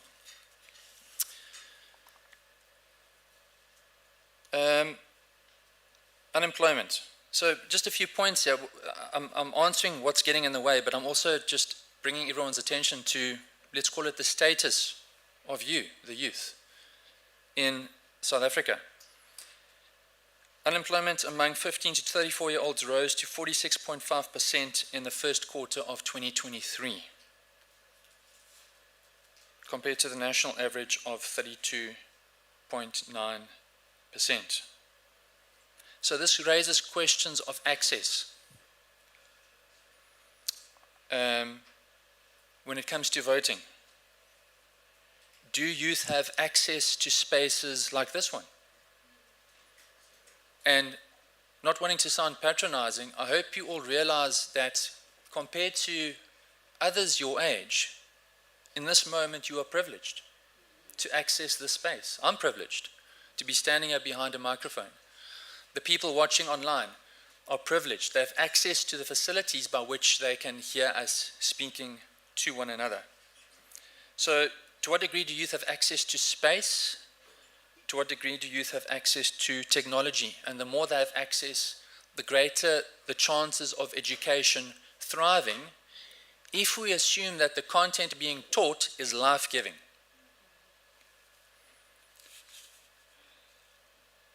I'm just reminded of you where you spoke about cell phones in villages. Let's say 1 or 2 cell phones per village. It's a question of access. How do we change this when the youth unemployment rate is so high? Professor Stan Kotze asked, are our policies working? Poverty. According to the Youth Multidimensional Poverty Index Report 2016, about 33.4% of young people in South Africa were multidimensionally poor. I don't know exactly what that means, but it's experiencing poverty across different dimensions, simply put. So the question is, people experiencing this, what is their, how motivated, they've got incentive to vote, absolutely. But do they recognize it? Are they motivated to go and vote, given their circumstances? Or, as we heard specifically concerning black females between 19 to 24, have they lost hope? Something I'm very passionate about, this is how I read it in the internet, or as scholars write, this phrase called household leadership. One of the reasons I'm passionate about it is a president can only lead a country effectively to the degree that he or she can lead his or her household effectively. It's quite simple logic. Let's start small. And if we're successful, we know we can move to the next level. But what I really want to ask is, what percentage of South Africa's youth are leading households? I had to ask my wife, how old was I when we got married? Because I believe a 35-year-old, a 21-year-old who's mature can lead a household. But it really becomes challenging for a 15 to 18 or 19-year-old, just because of age, nothing else. Has that youth had enough time in life to build up the capacity to raise children? And if a youth is leading a household, How much bandwidth does that person have to care about voting? Or are they fighting so hard to survive, to find the next meal, to discipline their siblings? It might be the older generation looking after or leading that household. Let's say 70s and up. But given that generation's historical context, how motivated are they to get the eligible voters in that space to go and vote? What about comfort? Nyasha Himpani, whom I only connected with yesterday at the Institute for Justice and Reconciliation in Cape Town. Please go and read this piece published last Friday in the Mail and Guardian. I think it's entitled The Politics of the Belly. He writes, across more than 35 African countries, Afrobarometer finds that people living with high poverty, meaning they frequently go without food, clean water, or medical care, are not politically passive. The inverse is also true. The more comfortable you are, the less likely you want to go to the polling station to cast your vote.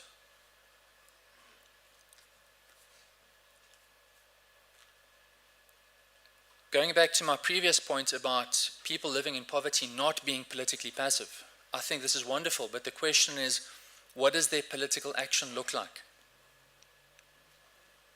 Because in this article, the author was explaining that a lot of these people in poverty-stricken areas, he was speaking specifically about his experience in Zambia, where individual politicians are increasingly finding that members of their constituencies are coming to them to pay for funerals, medical bills, and all sorts of other expenses, because the state is failing in its duties.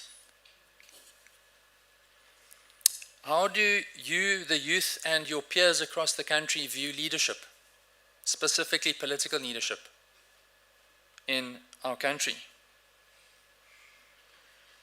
Like their elders, youth are overwhelmingly critical of the government's efforts on job creation, crime, electricity, and corruption, and few approve of the performance of their elected officials. When I read this, I'm thinking, but surely this is more incentive to go and vote. Yet, the hope factor, it's hopeless, so I'm not going to vote because I don't trust the system and I don't trust the political leaders, whether it's the ruling party, whoever that may be, or the opposition parties. So all of these factors, these, let's call them inhibitors, these hurdles that I've tried to identify in understanding the lack of youth formal political engagement in South Africa, all of these factors and questions shape something I alluded to earlier on, and that's the culture we live in. Now, a former or late management consultant and leadership expert, Peter Drucker, is wrongly cited as the source of the following quote. I don't know who came up with the quote, but it's an important one. He didn't say this, but someone said that culture eats strategy for breakfast. Put differently, we can have an excellent plan to get as a country from point A to B. And by excellent plan, I mean is the right steps we need to take, let's say, to get to a point where 90% of eligible voters are actually voting. But if we don't have the underlying culture that encourages people to walk through those steps, the strategy doesn't matter. Now, in 1994, when I was in what I called Standard 3, I think that's what grade 5 today, South Africa could not have had a democratic culture. It was simply impossible because of the preceding years, preceding decades. Clearly, apartheid wasn't democratic. So if at our transition we didn't have a democratic culture, the question that must be asked is, to what degree has the post-1994 dispensation encouraged a democratic culture? And forgive me if I cause any offense, but I think the answer to that question is very little.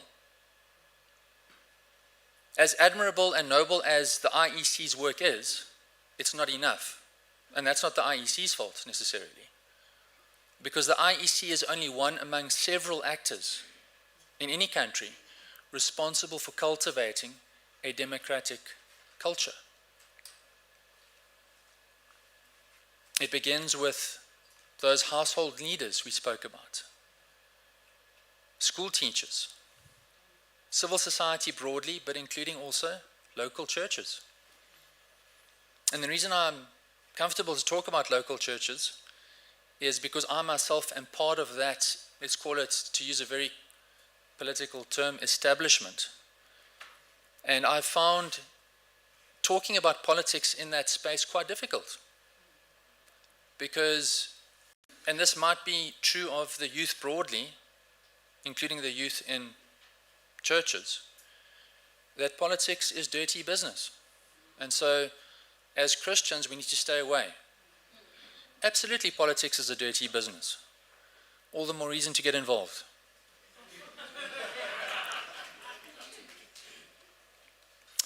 So I feel like I might have gone, I don't know if I've gone over 10 minutes. I feel like I need to land this plane. So when I talk about culture, the phrase political acclimatisation, that was in the brief we were given, right? And someone mentioned it earlier on. To what degree are South Africans, this morning specifically the youth, politically acclimatised? To what extent have we been exposed to teachings, to behavioral examples that encourage a culture of democracy? And, you know, in the interest again of transparency and honesty, I get quite irritable or irritated when I hear the phrase or read the phrase, youth don't believe democracy works. And I'm trying to remind myself, I don't want to come across as though I'm speaking at you, those of you who happen to be part of that 15 to 35 age category. We need to be careful to not confuse free and fair elections with electing democratic leaders. We can have free and fair elections. They are fundamentally important to realizing democracy. But if we don't elect virtuous and effective leaders who believe in democracy, those democratic elections will not result in democracy. And so I get concerned when I hear youth saying democracy doesn't work. Do we have democracy in the first place? This is the question I asked earlier on. And we cannot have democracy if we don't have democratic leaders. And I'm certainly not going to stand here and tell you who to vote for, but you have to think about it. What does a democratic leader look like?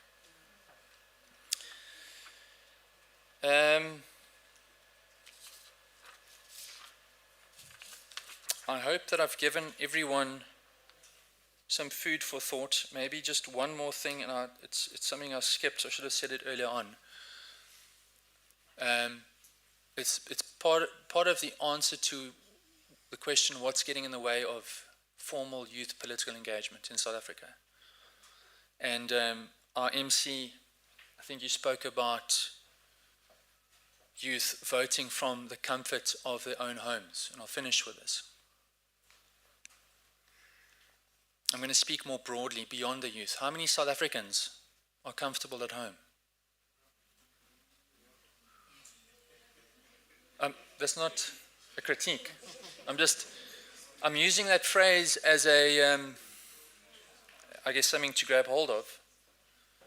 Like I said, we have to ask these questions to help us understand why the world is the way it is, why South Africa is the way it is. But if I'm not comfortable at home, there's a good chance I'm not going to vote. I quickly had to look at the record here. The first opportunity I had to vote was in 2004. I was a third-year university student. It was my second year of politics. I didn't know what I was doing.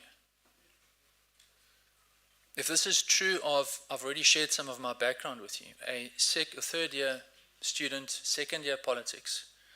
I don't want to tell you who I voted for. I'm embarrassed. But all due respect to my parents, I didn't receive civic education at home. And this brings us back to the point about comfort, right? How many young girls or boys fear the moment their dads come home late at night? How many wives fear their husbands returning home late at night? These are not spaces that cultivate democratic culture, unless the youth that come out of those homes, like me, experience some kind of intervention. And so I think the point I'm making there, aside from this issue of comfort, is how many role players or actors are there in South Africa that are working hard to create this democratic culture? I have something to say about this idea of youth taking charge. I often joke with my son, Caleb, who's younger than his sister. I jokingly say, Caleb, take charge of your sister, which she obviously doesn't like. But it's very interesting what happens. He starts behaving in a very physical way, not towards her, but in that space. And I'm careful to say to him, Caleb, taking charge is not about exerting force. It's about exercising leadership. So for what that's worth, I think I'm going to end there. I really appreciate the opportunity and I look forward to the Q&A.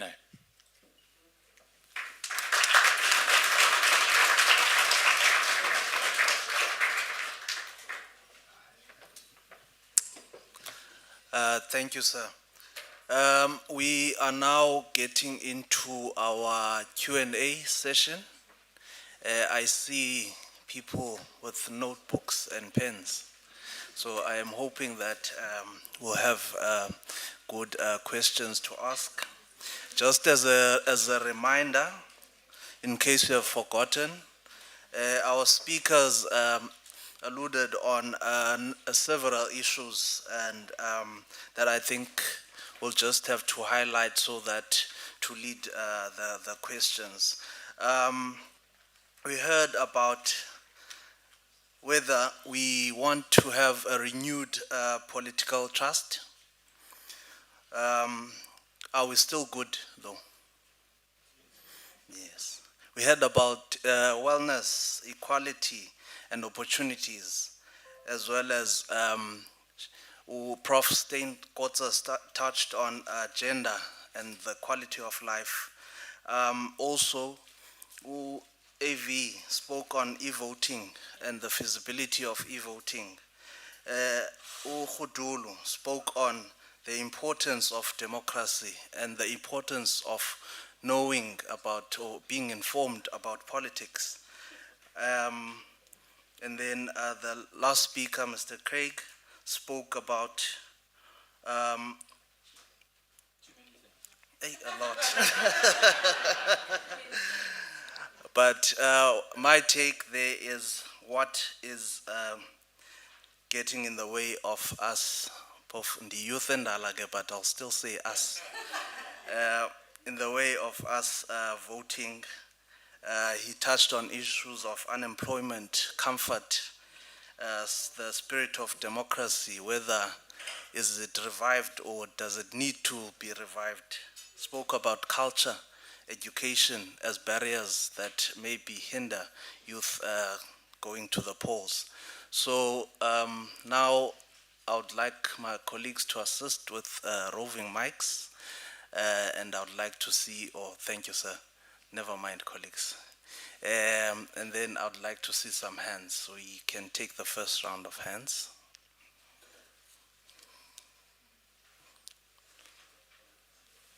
Number one.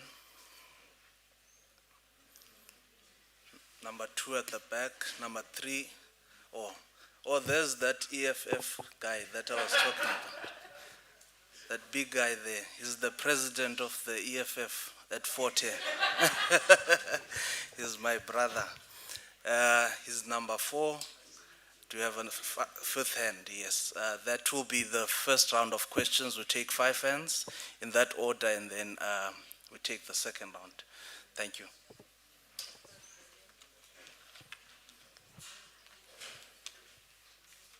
And two. Thank you very much, Mr. Notat. My name is Sabelos Kosana from the University of Fort under the Faculty of Social Science and Humanities. I want to first commend the IEC to call this gathering so that we can strengthen our mind and make a contribution about the transformation of this country. I want to embark on a question that was raised by Mrs. Stein about how did the democracy contributed either corruption, free education. Actually wanted to ask whether it contributed positively or negatively. What I would say about the democracy is that our era from apartheid to democracy, it was not a radical transformation, but the rearrangement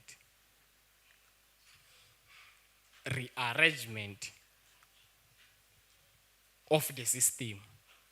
Therefore, we arranged the system into a neoliberal system that had strived to enrich the elites. What I'm trying to say is that what the democracy has contributed 100% and that I would say 100% is to enrich the elites, which Frantz Fanon called them the national bourgeoisie, that now have turned themselves to be the defender of the status quo. So you can't be led by someone who's now benefiting from the status quo, being led by that person for the transformation. That will be illusionary about it. So we're in a system that is an economic system that is driven by the capital intensive sectors, which doesn't benefit the masses of the people, but the few individuals, actually. And another thing is that Mr.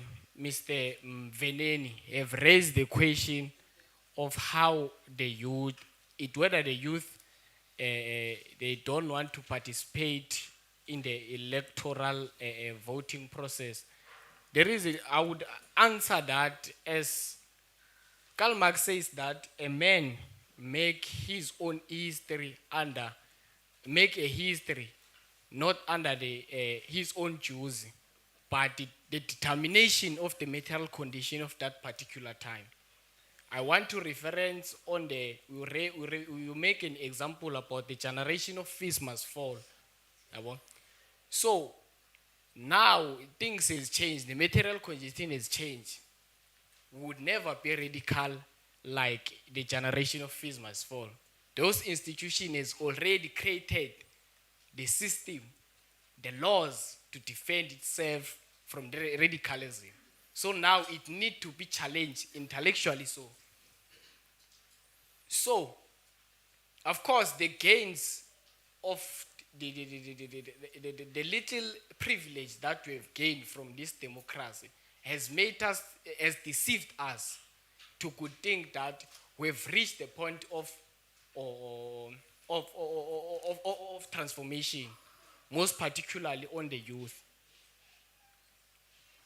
And another thing is, of course, the truth that we have lacked the confidence to the leadership that we have now, because it so far has never demonstrated a political will of transformation.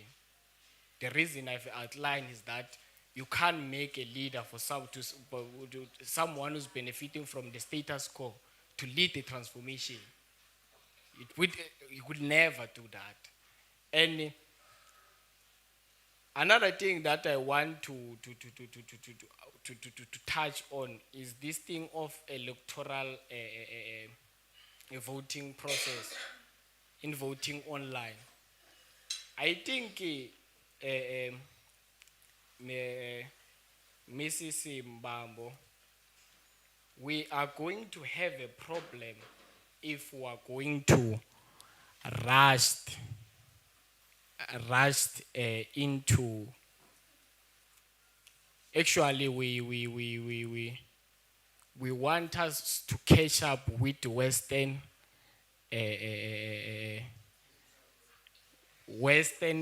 procedurals, particularly when it's come to the digitals.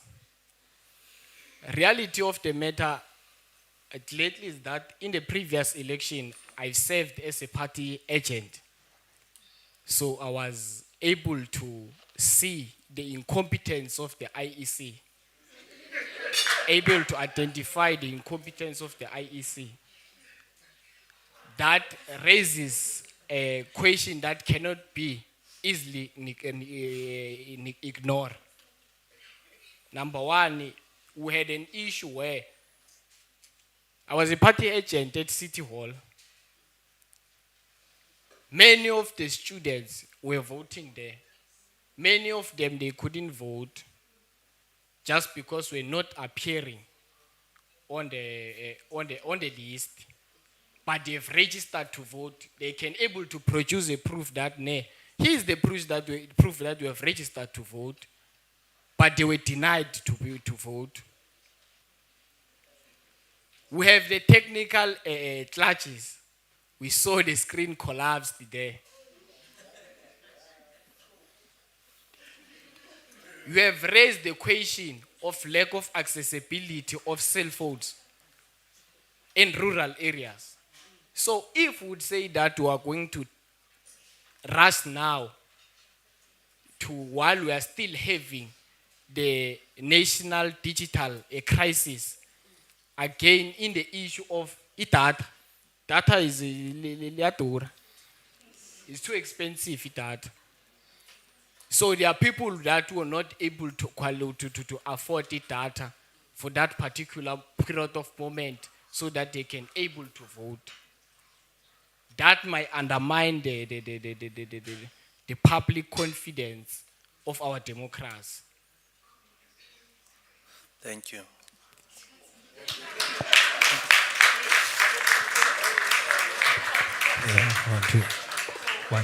Ufuna uzigqiba zonke lo bra. Yeah, we can have number 2. 1, 2.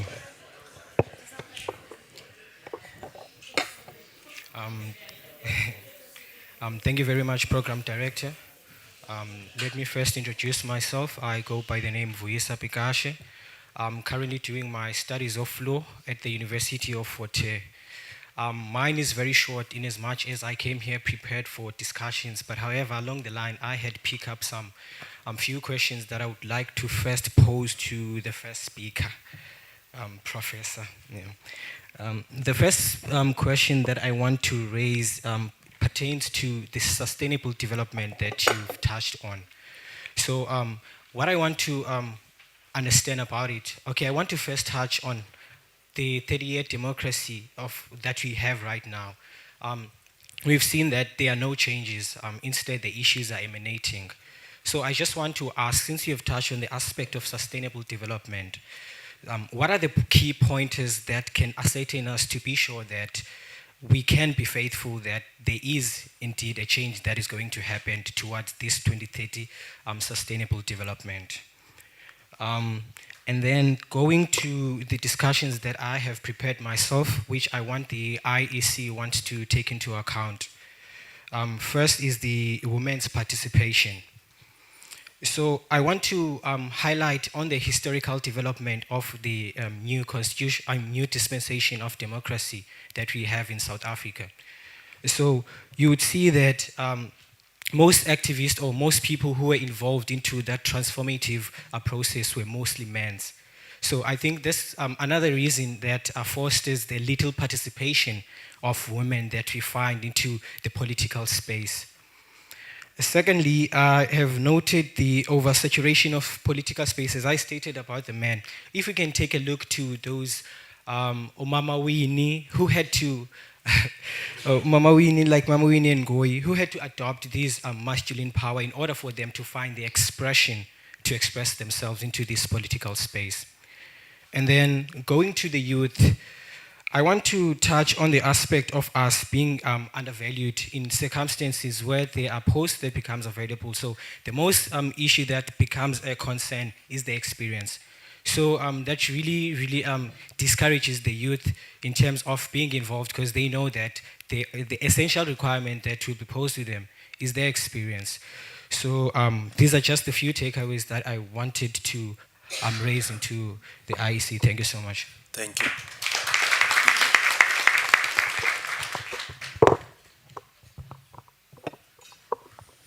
Yes, panel. Okay, no, thank you to our panelists and thank you to the program director. Ish, the panelists are very educated. I'm very nervous. Yeah, no, my name is Kumani Jack. I'm a student activist at the University of Water. I've served in the SRC there, so some of these things that are politically related are an area of interest to me. I'm a law student, I must emphasize, but I'm a person of politics. Yeah. So the first thing that I want to do, the first comment I want to make is in relation to the fact that we see the youth not participating in voting. But the problem is that we want to find solutions that will say, no, young people are not participating in voting because they don't want to go to the voting stations, of which that's not true. Because us saying that, it's being tone deaf, if I can put it like that. Because the youth are not participating in politics because they're not participating in elections because democrats are not bringing them anything from this point of view now. What do I mean by that? Why people, even in youth and Allah, by the way, there are some that have been voting ever since Babana 18, or 19, whatever. But now what happens is that still, there is nothing that is happening with their lives because transition of democracy does not translate to economic opportunities for them. Thus, there is no need for them to participate in electoral politics. So if us were going to say that, I know we want to bring them to voting stations, still they're not going to vote. Because for them, the issue is not whether the voting station is far, but whether engaging in this process is going to bear any fruits for me. So that's the first comment that I wanted to make. Then secondly, the approach of saying that, no, since there are these issues of people not participating in politics, we'll just try to maneuver with bourgeois pragmatism that, no, let's make an online electoral process going to fix the problem, is also dishonest. I think that we're trying to find shortcuts to much bigger problems. So it's not going to help us. We can even try to do it. It's not going to be efficient in any way. Because I can tell you now, you will do that. Even the government can say we're going to supply you data for that entire day. Tina, we're going to watch YouTube videos and not participate in that particular process. So then another mistake that I think we're making is that we want to entrust or to give the responsibility of fixing much larger societal issues to IEC, an entity that is supposed to be a regulatory body, if I can put it like that. Now, we have established that the youth is not participating in electoral politics because of the lack of socio-economic opportunities. Now you want IEC to bridge that gap, but you have not given IEC those resources. It's not their sole responsibility of existing that they must bridge this gap between these two social ills or social institutions in society. I don't know if I'm making sense now. Yes, thank you. Yes, now then, Mr. Mvenen, sorry. Yeah, spoke of something very important that it's important that we know politics. We educate the youth about politics because we as the youth are the people that are going to drive forward change in society. I completely agree. But what kind of politics, what kind of knowledge is the youth going to be consuming that we want them to consume? Because we can say let's consume knowledge, but we're going to consume Western liberal knowledge that is not going to assist us. That is going to teach us participating in politics is wrong. As what the great panelist said, that politics is a dirty game. So if ever we make people consume that, they want to stay away from politics. So even the kind of knowledge that we consume or make people consume is also very important. Hence, you also need to decolonize the education system so that whoever is going to be consuming or giving information or education to anyone gives the right kind of education that will be able to make you take an informed position based on the material conditions that you are currently facing, and find ways that will change society for us. Then lastly, my question then is on the issue of these online elections that we think that are going to help us. In 2022, the FBI, the Federal Bureau of Investigations from the USA, informed South Africa that its South African Reserve Bank, its central bank was hacked. Our intelligence agencies did not pick it up. Our South African Reserve Bank was hacked. We got that from the USA, from the FBI. We never got that from our intelligence services agencies. Now we want to say that we want to have online, in fact, digital elections. Can we really say that we are ready for that as South Africa, whereby we're not even able to detect where do we put our sovereignty if ever we're going to take that approach? I think those are the questions that we first need to ask ourselves, that are we really capable or competent to provide that? Is the state capable to provide such a situation and also that particular platform? I mean, the state is decapacitated at this point. The state is even failing to provide for IDs at Home Affairs. We say that we want to provide online digital voting. Really, do we think that we're going to make it? How free are we going to be from foreign intelligence influences? So I think those are the questions that we need to ask ourselves. Thank you very much. Thank you.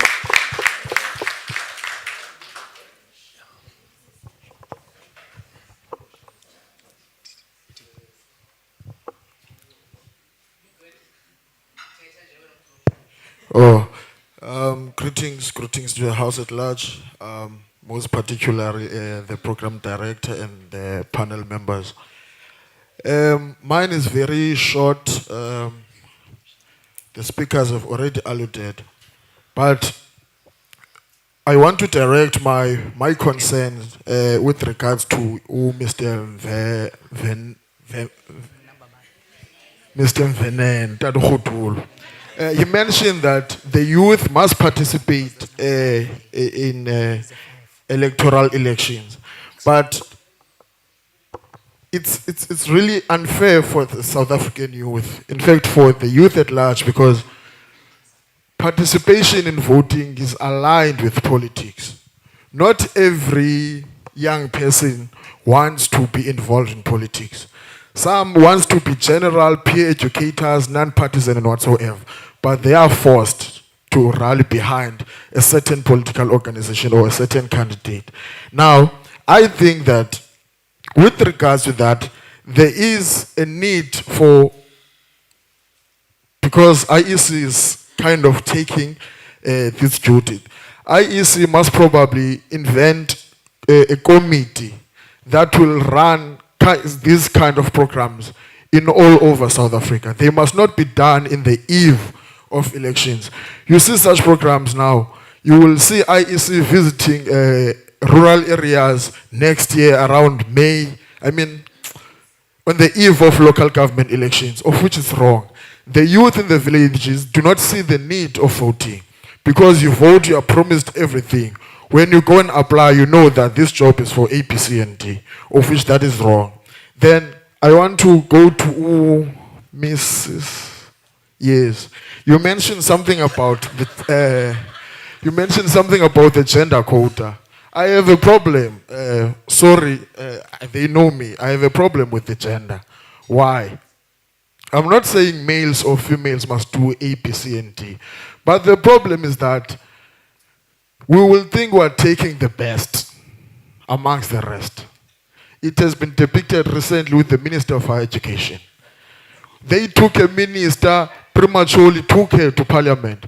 The minister showed them flames because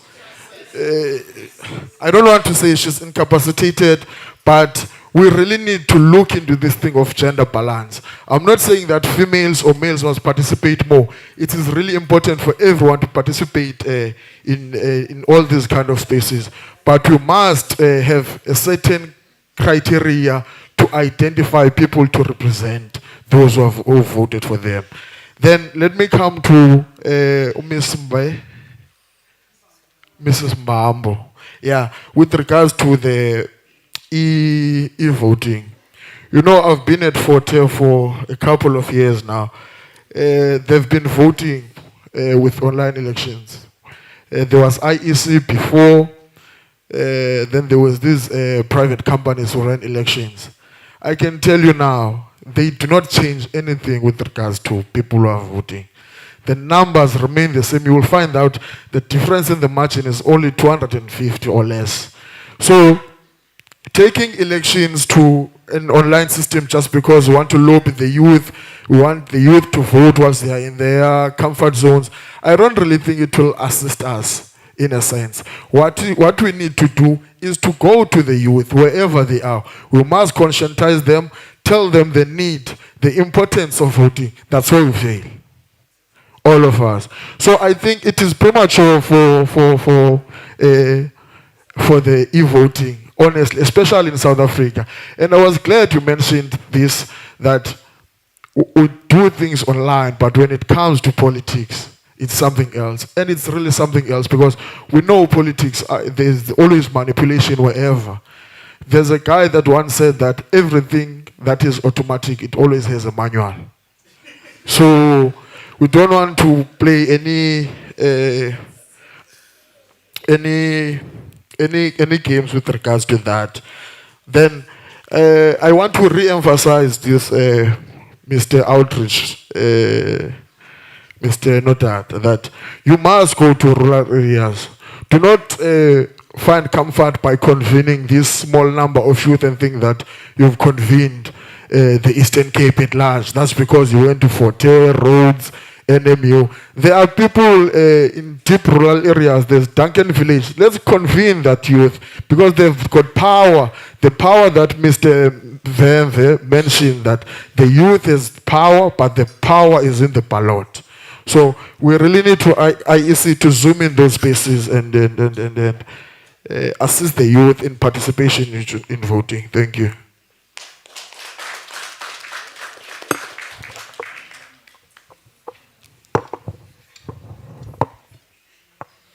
Greetings, protocols are observed to everybody.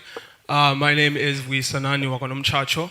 I am an economics student at Nelson Mandela University. First, I would like to disagree, not even disagree, but to point out the fact that I think the committee is held in order to find solutions and not to clearly state the problems that we already know that we have, right? And secondly of all, I want to state the fact that with IEC, the IEC and other outside entity governments, they are not running them in the business of governance. Now, the business of governance is you're not looking for profit, right? But you are looking to run whatever organization it is as a business. Right? So what do I mean by this? Why is youth not voting? Why would an 18-year-old or a 21-year-old who dropped out of school in grade 10, who is classified as ipara, go vote? How is it beneficial to him? It's not, because it doesn't speak to him. Why would a 24-year-old woman who grew up without a dad, who was disadvantaged, why would they go vote? Now, these are the questions. First, we need to ask the questions and then find the solutions. What do I mean by this? When business is looking to provide whatever it is trying to provide, they first focus on target market. Now, if the IEC wants the youth to actually vote more, they need to look at them as target market.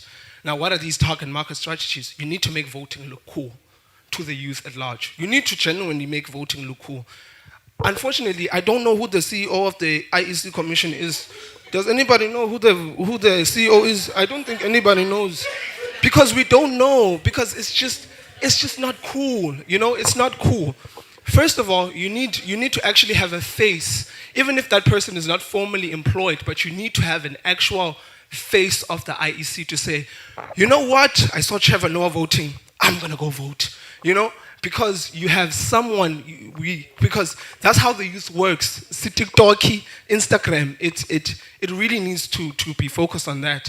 Then second of all, what you need to, the IEC can't work alone as an independent party, as an independent organization.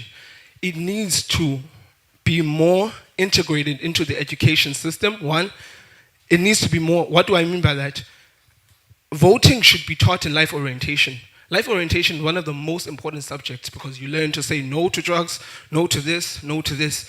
Thus, integrate learning about SARS, integrate learning about what voting actually means in before you even get that ID, because you are conscientizing yourself in what voting is, even at an early age. And then another thing that I want to talk about is spiritual.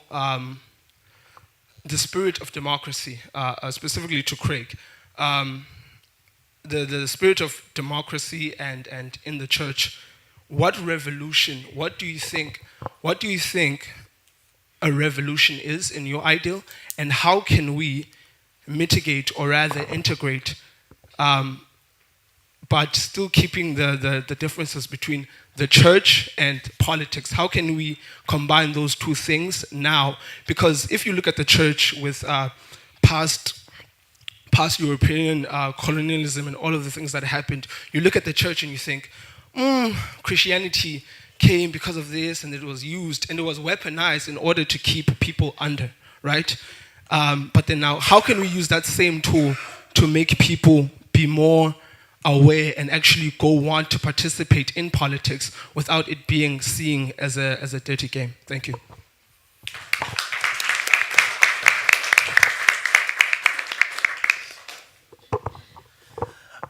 Thank you for the questions. Now we will have our panel members to answer the questions that have been posed.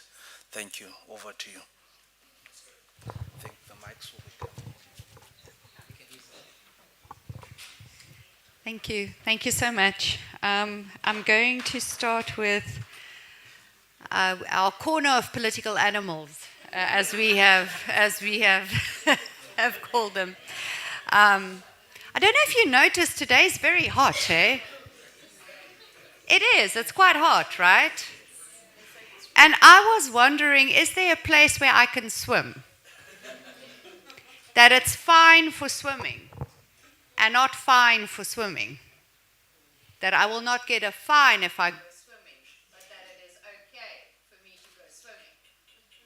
And the reason I ask that question is because when we talk of democracy, my democracy, is it your democracy? Are my expectations being met by this democracy? Are your expectations being met by this democracy? And that is where Craig touched on it. Political culture, values, political socialization, life experiences, history, all of those things kick in there on whether we interpret democracy as fine for swimming or democracy as fine for swimming. So I just thought I'd use that example. Normally I would start off to say I'm on my way to the Free State and it's very, very, very hot. And you see a dam and you stop to go and swim, but there's a sign. Is it fine for swimming or do you get a fine because you are swimming? I think the key thing to remember is that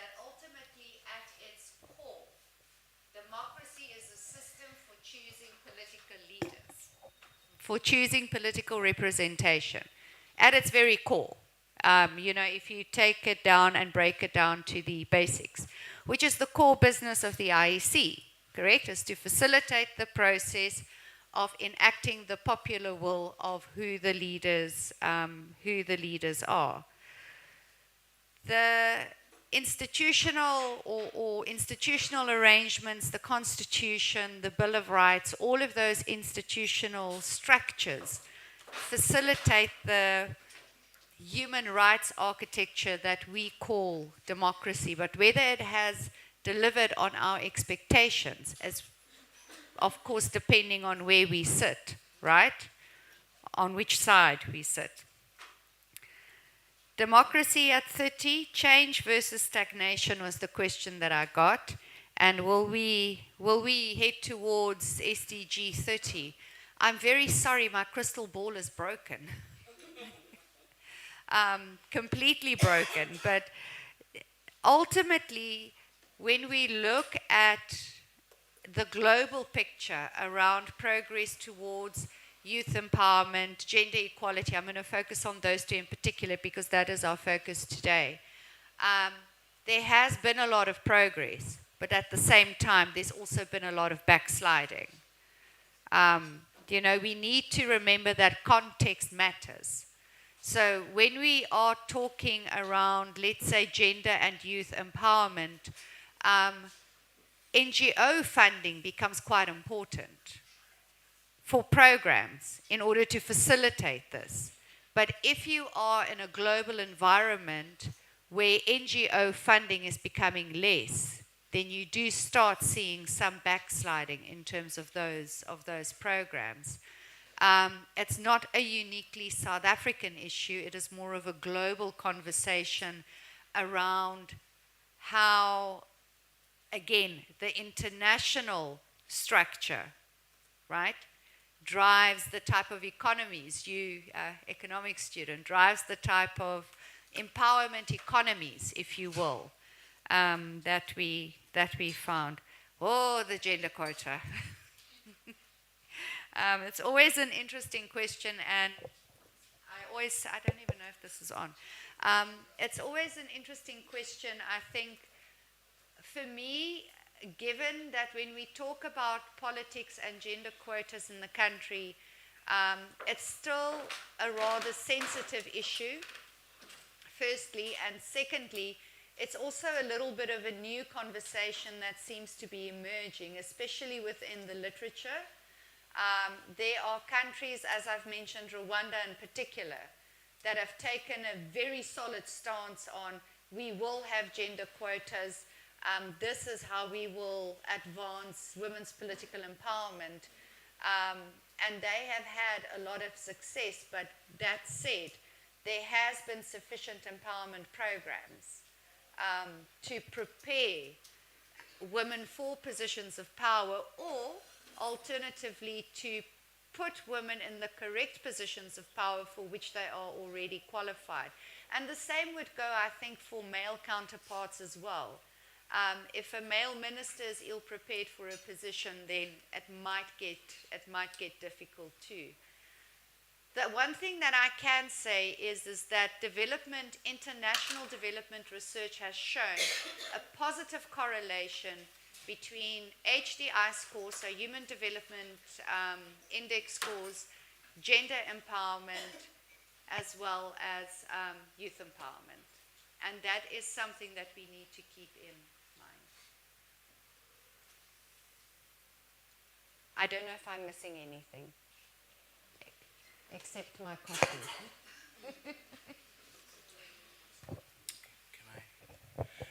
Okay, let me just address a few comments. I'm not sure if there were questions. Let me just start with of course, mainly that corner there.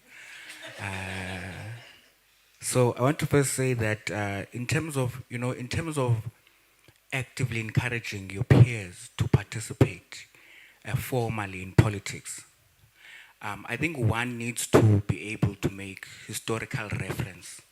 For instance, to say, let's look at these so-called legacy foundations.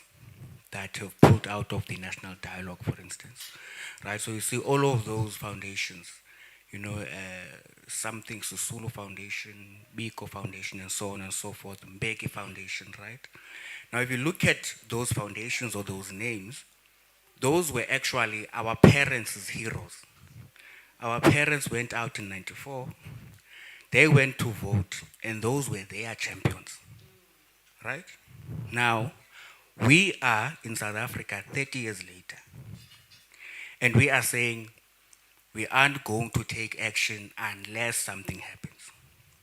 Imagine if our parents had that same mindset in 1994, to say we aren't going to vote because we'll only vote when something changes or when something happens.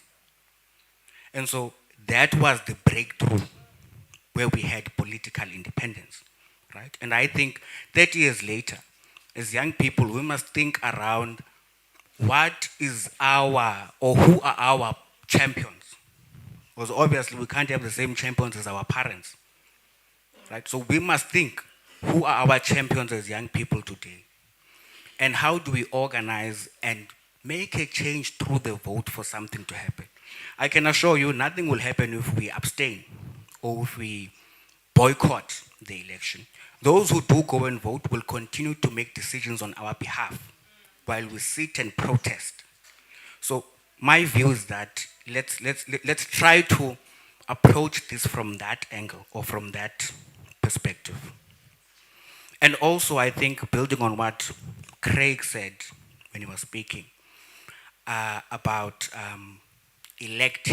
about elections and the difference to a democratic leadership. So I want to say that perhaps in our communication with our peers, we need to try and advance or encourage a rational choice model of voting, where we vote based on issues. Hence, I spoke about the importance of political competence, or at least trying to understand what's happening, trying to track policy implementation.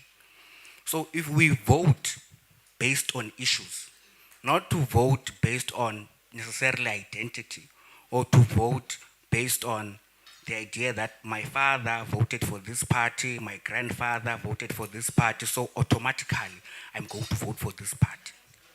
Let's not vote based on identity. Let's not vote based on identifying parties that our parents voted for, but we need to vote based on our issues today. What our parents were complaining about in 93 is not what we are complaining about in 2025. So I think, I think I've addressed those comments. Okay. All right. Good day, everyone.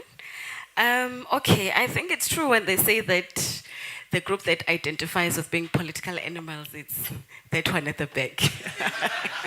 All right.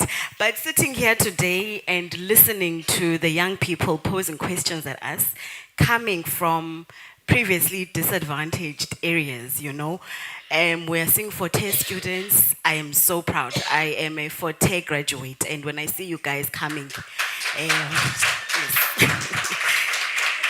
So I'm very proud. So I hope that we will see some legal experts analyzing on PCC News, ENCA, social science students I saw.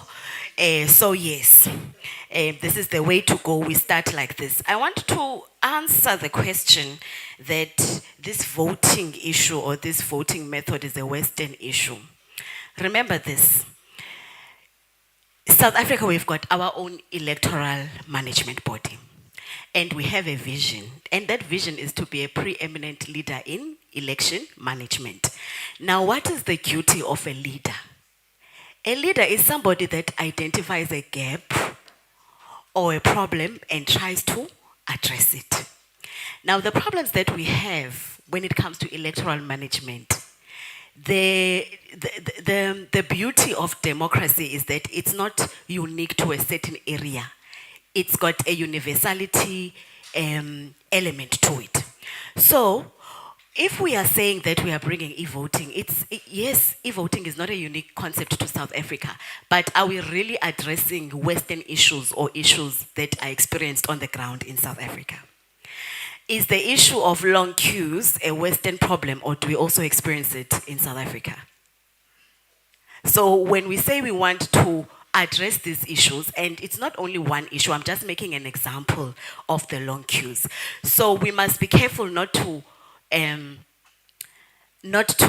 think that this is them versus us, but this is a method and a vehicle towards administering elections in a better way that will be suitable. And the debates that we are having with regards to e-voting gadgets or e-voting machines, we have posed this one to be an open discussion with the committees, with the public, with the electorate to say, what do you think will work?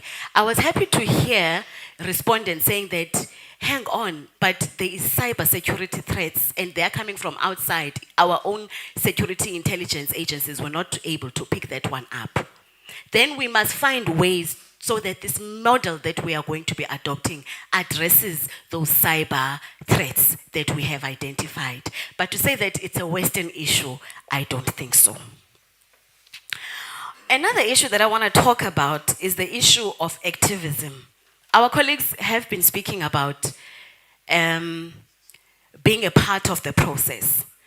But what I am seeing right now is that the youth is running away from their own future. We want to hide on TikTok, we want to hide on YouTube.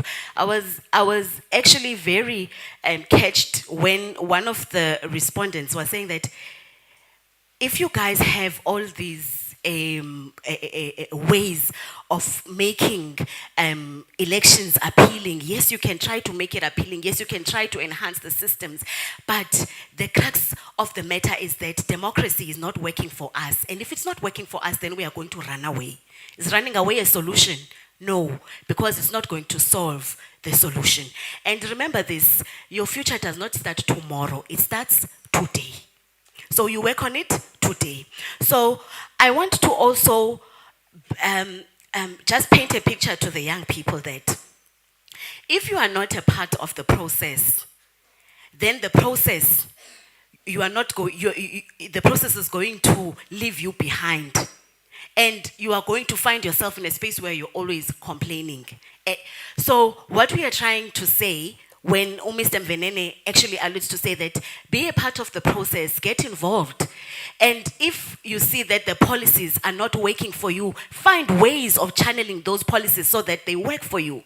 For example, there's one thing that we are neglecting is that how is policy or law made? Remember this, for something or for an issue to become a policy or law, it starts at a social level. So for example, within the space, we see that we've got this certain constitution or got this law, but it's not working for us. So it starts as a social problem. Then we say we need it to be amended so that it is realistic to the challenges that we have on the ground. Now, how can it become law? It starts at a social level, then it moves up to become a political level where it is debated in parliament. And then parliament will pass a bill and that bill will become law. So instead, if we are saying that as educated as we are, here we are unemployed. Here we are with all these important and very brave discussions that we are bringing, high-level intellect and insightful remarks and commentary that we are providing here. But we are unable to make the system work for us. Hence, Mr. Mvenene is saying that if we want to engage, let us engage in a purposeful manner. Let us not contest or protest in a way that is not going to yield any results.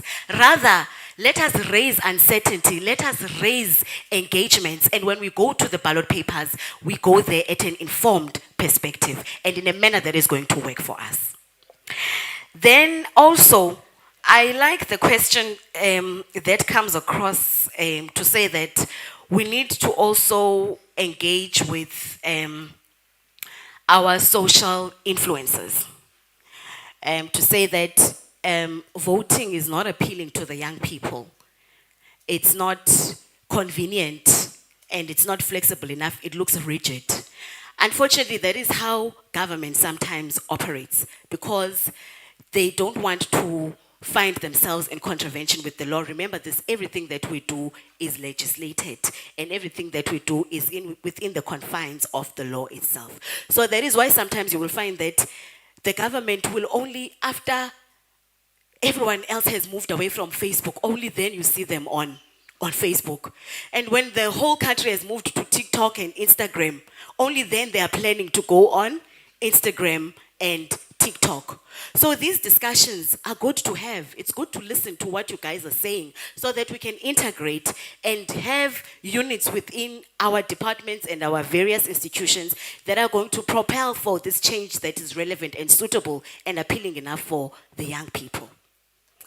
And then lastly, I want to speak to the students that say that we went to the city hall, we registered to vote, but we were turned away.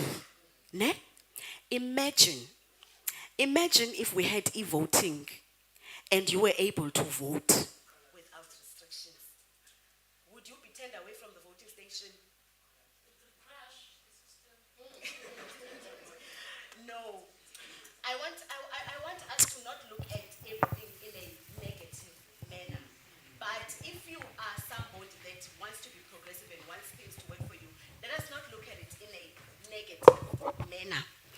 For example, if we had e-voting and at the voting station you were turned away, remember this, hence I said everything that we do has to be within the confines of the law. So the law says that you must register where you ordinarily reside. Meaning that if you reside in East London, for example, and you register, and then your address will determine then which voting station you should be voting at. Now, if you register to vote, it does not automatically mean that you can vote at any voting station. You are registered, yes, and that is a precondition for you to be able to vote. But your address and where you are registered will determine which voting station you should go to. So meaning at that voting station, you should have been redirected to say, yes, you are registered, but you are supposed to vote in VD this or in this venue and not the City Hall voting station. So let us be engaged, let us be a part of the process so we understand these things. Had we known or had we been a part, we would have known. For example, I was very proud to hear the other gentleman saying that I was a part of the process, I was a party agent. So that means that you are certain you have an understanding and you are engaged and you are a part of the process. Then your understanding of the systems and how these things work will be heightened.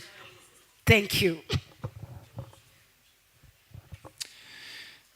Thank you. I know time is running short, so I'm going to make this as quick as possible. Is it Vuyisa? Economic student. Thank you for your question.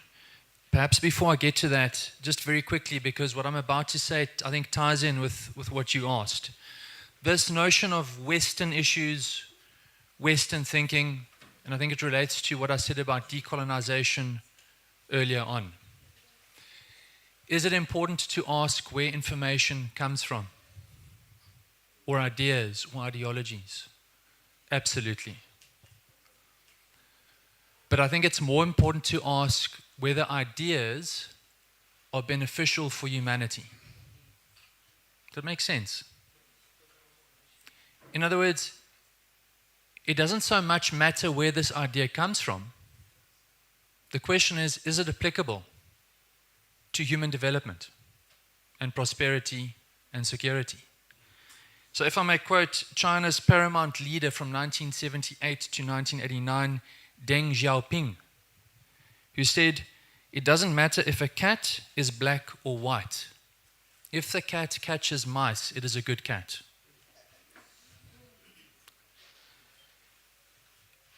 Controversial statement because of my gender and skin color.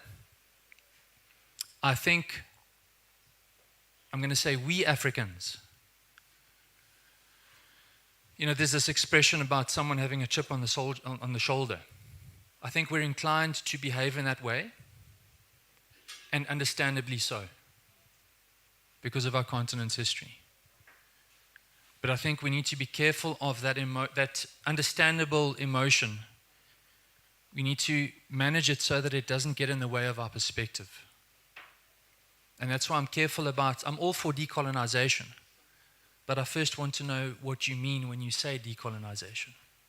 And it brings us to the point about colonization by the West, often using the Christian faith or Christianity.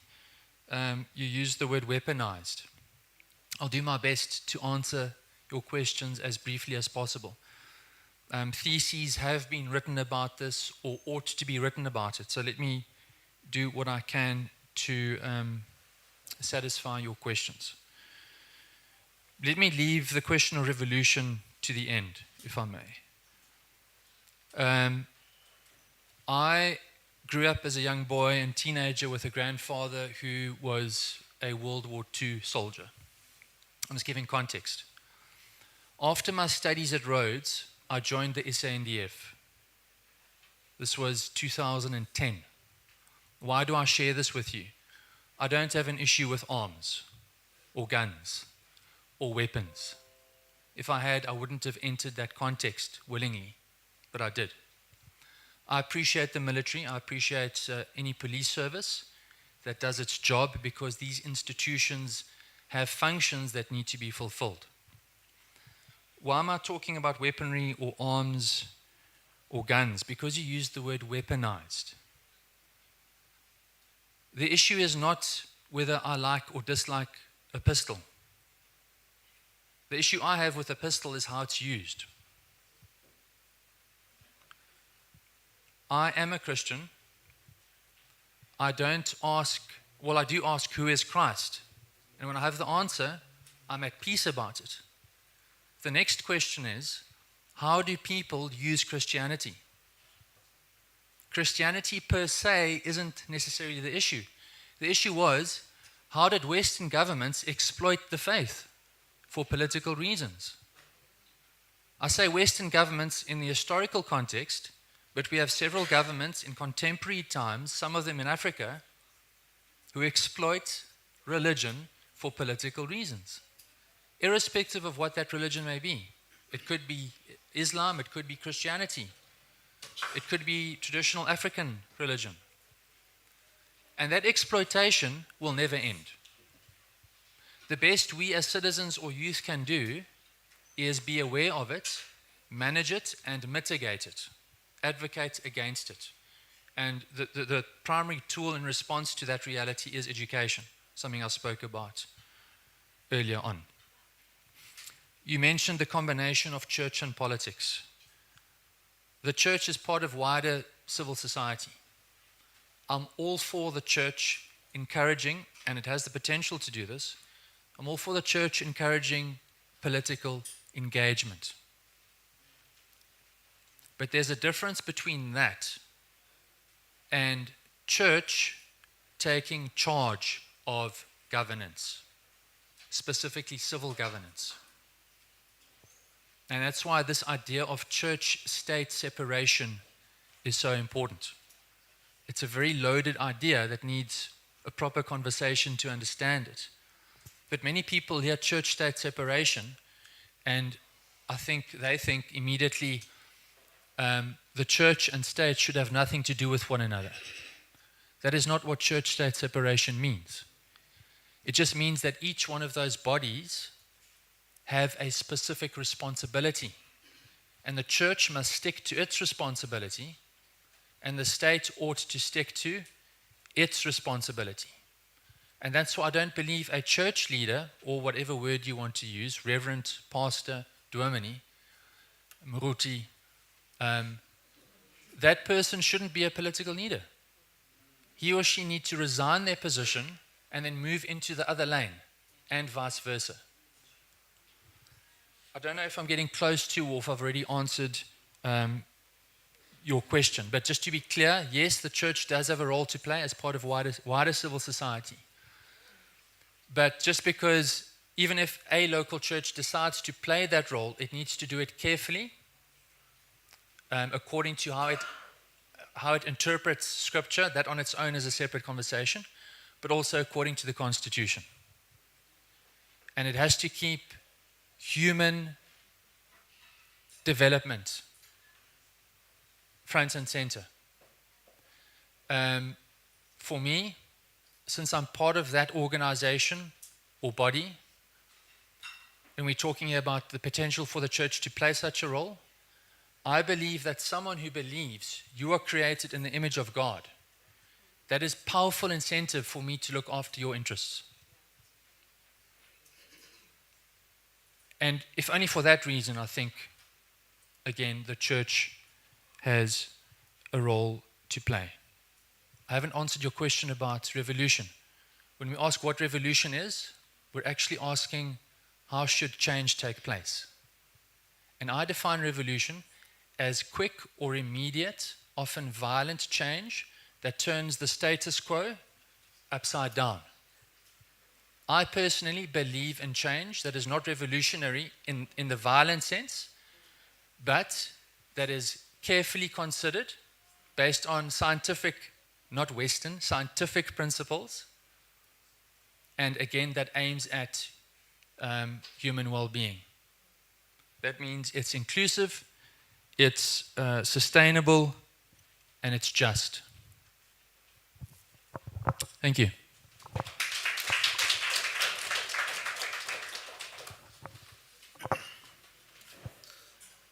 Thank you so much for those questions and answers. I think at the start of this gathering, I had appreciated the presence of the ladies that are in the venue. But funny enough, when question and answer time came, there was no woman who, who asked a question. And it was, oh, I'm so sorry. I think that I will give only to the ladies, but I just want to caution on the time because we are supposed to finish at 1. So just to keep the questions short, I'm so sorry. Gentlemen, the next time, give ladies a chance. Be mindful. So I'll give to the ladies just a round of questions, maybe 2 or 3 that have questions to ask, and then we move on to the next item. Thank you. Over to you, SCC.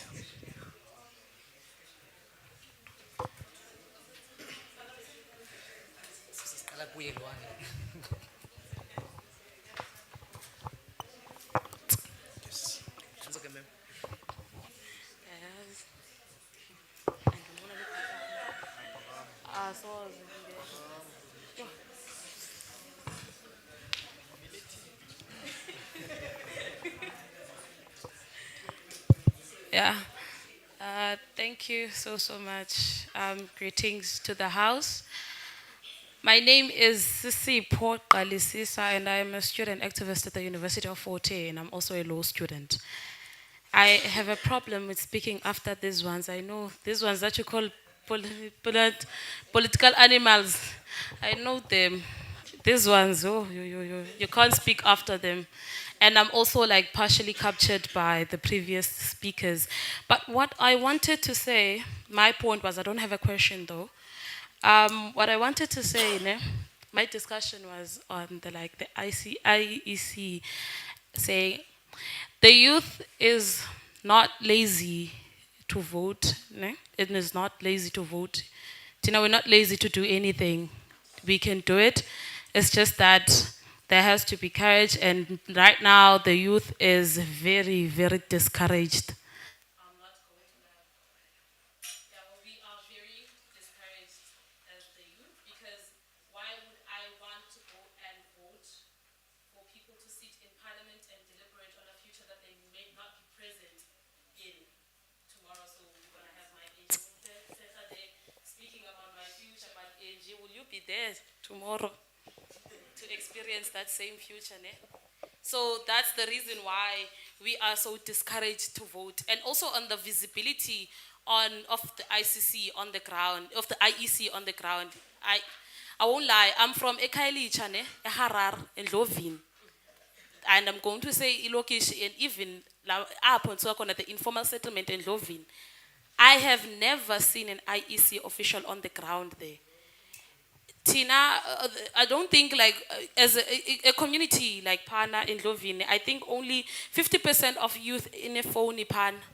Yeah, I'm gonna say that ewe lokishi, ewe it's Cape Town, but njengelali ke 50% of us have phones there because we have crimes, and there's also the economic side of it. Yabo. So I've never seen officials there entering, actually speaking to the youth in terms of voting. So we don't even watch TV no more these days. And it's rare to even see an ad of the ICC, of the IEC when I'm on YouTube.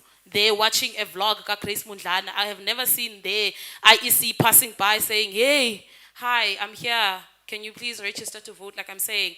And also what the speaker said, sorry I didn't capture the name. They spoke about saying that you must have a cool person. If I see a certain influencer voting, then I'm going to vote. They've tried that. We've seen that on the past elections. But did that encourage us to vote? No, it didn't.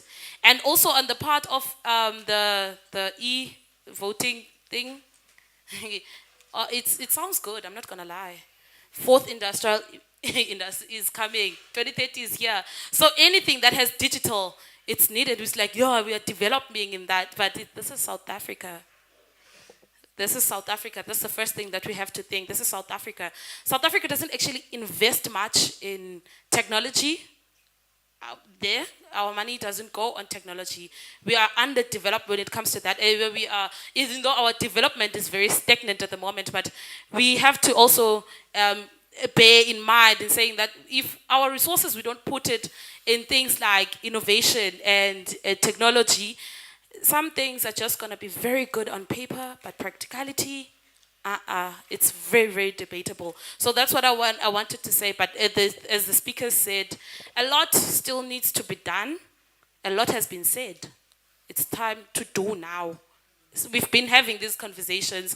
We want to see the IEC there, Eluleka Primary School, in Ekwafundo Senior Secondary School.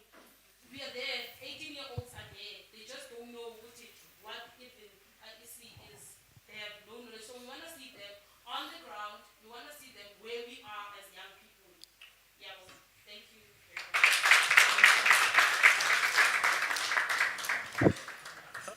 I think one of the other hands were here and this table. Good day, everyone. My name is Oratila Goma. I'm doing my third year in journalism at Nelson Mandela University. My first question will go to Mr. Mvene, which states as follows. Given the budget constraints, what cost-effective strategies beyond technology can the IEC implement to meaningfully boost youth voter turnout? And how can the energy and solidarity seen in the issue-based protests like the hashtag Fees Must Fall be sustained and transformed in consistent electoral participation? And also, my second question will go to Mr. Craig. Considering the high youth unemployment, poverty, and household responsibilities, what practical measures can be taken to remove barriers to political participation and empower young South Africans to become active and informed voters? And lastly, but not least, to Mrs. Mbambo, how will the IEC build public trust in e-voting, considering the widespread of mistrust in democratic institutions? And how will voter education campaign be adapted to ensure all that citizens, including those with low digital literacy, understand and have confidence in new voting processes? Thank you. Thank you. Let's take the lady there and then the last lady from Rhodes.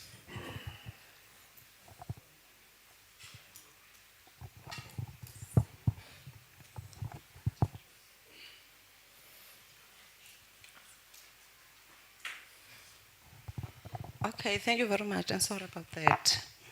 My name is Tembisa Mjiba. I'm from Itigeretu News, based in Alice.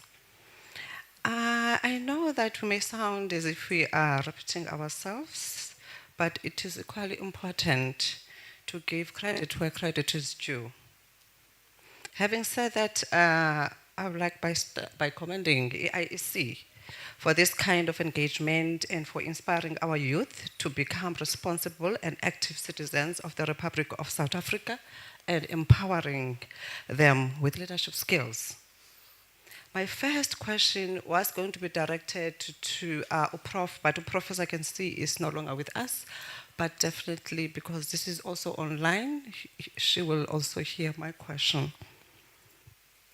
I wanted to double check with her if in her research or in the findings of her research, do they have the lessons and solutions that can our youth today or here today take away from the research, as well as our government to have a working and vibrant democracy to change the picture that they have presented today in the next elections?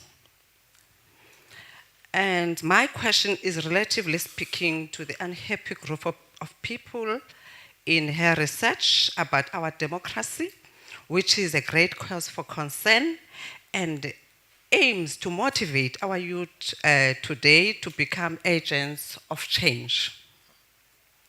I am saying this because the purpose of research is not only to identify problems, but also to provide solutions. Lastly, but not the least, my other question will be directed to the IEC, the lady over there.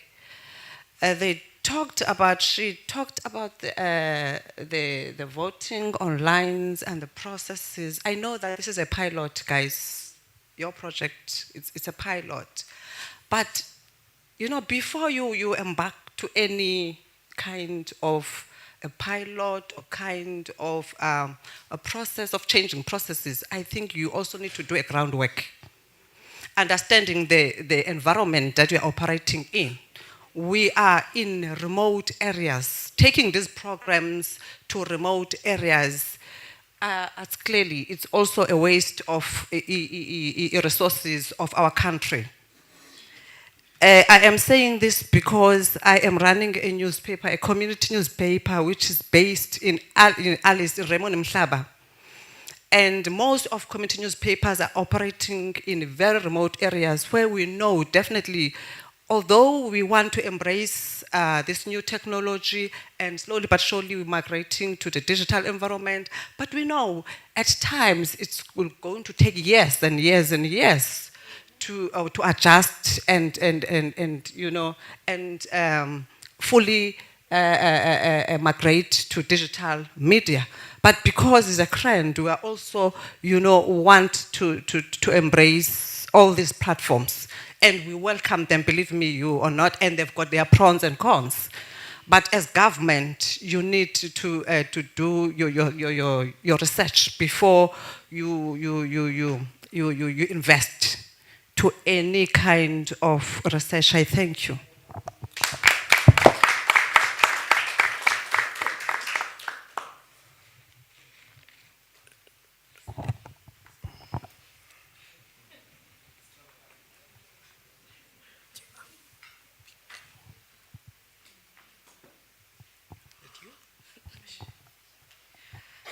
Dumelang, my name is Malebu and I am a journalist from Rhodes University.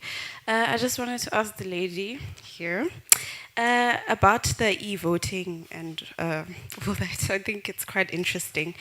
I just want to know how and why do you guys believe that e-voting could increase youth voter turnout in South Africa? And in what ways does e-voting reduce human error during voting counts, okay? And then, do you believe that if you guys start with e-voting, it would speed up the process of the release of results? Is that a possibility? And then, how would the IEC make sure that people trust the e-voting system? I mean, there's corruption everywhere. And what measures are in place to stop hacking and cyber attacks? And then to the gentleman here, regarding the matter of comfort at home and so on. Do you think South Africa has taught young people to truly understand and live democracy, or have we only taught them on how to vote? And do you think older people have become too comfortable or too used to the way things are? And is that teaching young people not to care about voting? And how can we encourage young people to get involved even when their homes or communities do not talk about politics? Thank you.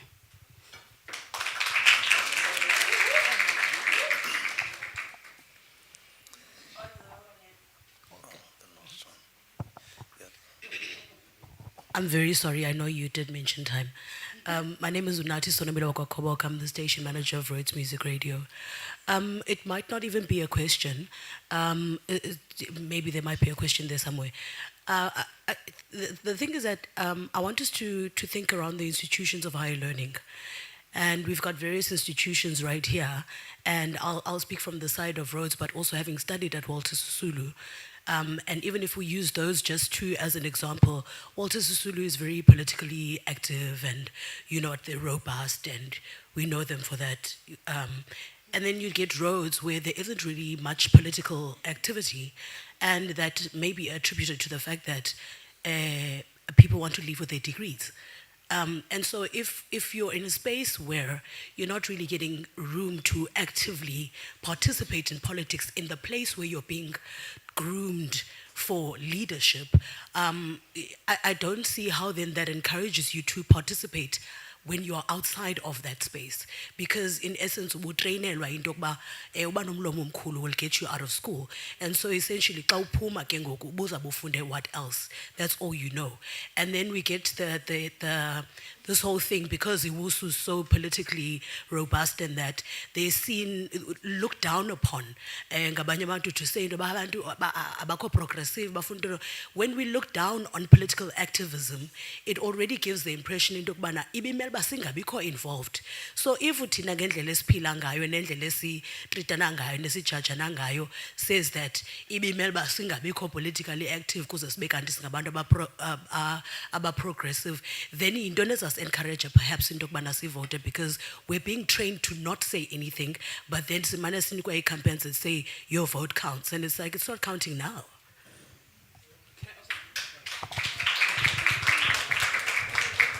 Sorry, I just have a little thing to say. I'm Umbali, I'm also from Rhodes. And for me, it's what was raised here amongst one of the other students who are asking questions. Yes, we understand that the IEC's role is to help with the whole election process. But when they feel that there is no option for them to elect, what can we do about that? Yes, we can't decide who are the politicians that are in power, but seemingly when they are ballot papers there and youth that are not responding or don't feel confident in the people that are there for them to vote for, what can we then do as a society to make sure that we find eligible leaders that are on those ballots when it's time for us to vote? Fast. Thank you so much. I just want to apologize for Prof. Steinkotzer. She's busy with an interview inside. She didn't leave the venue, but she's just busy with interviews. So we'll just take the questions directed to the other speakers. Just keep them short, the responses short, maybe 2 minutes. Then we'll wrap up. Thank you. Yeah, I was hoping Aviwe would speak first to give me more time to reflect on the questions. Thank you for those questions. Good, important questions. Ms. Kwama, what I heard you ask pretty much was what to do.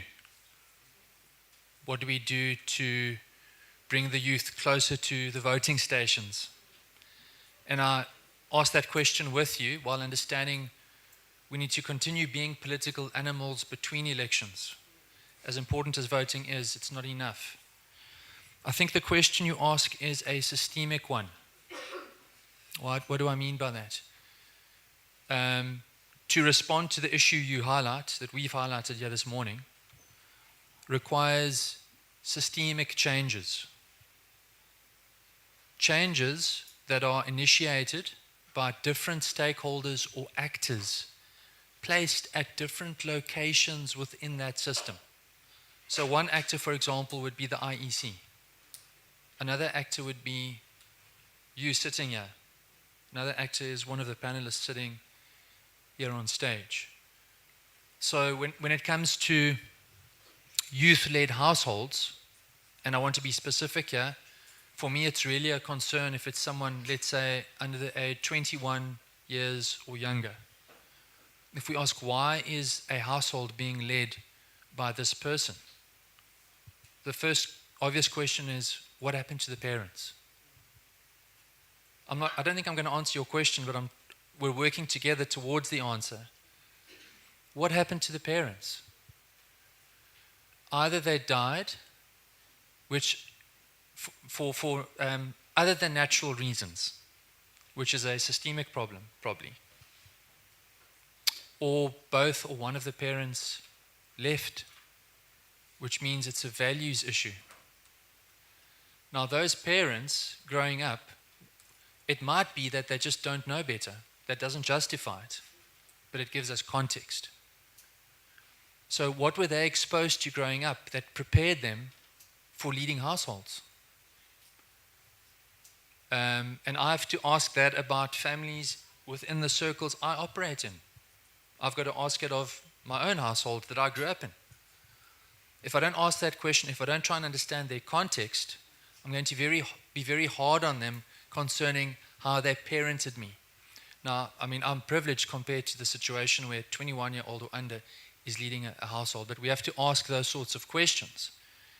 And once we've got the answer to what happened to the parents, we have to go to that space and try and solve that issue there.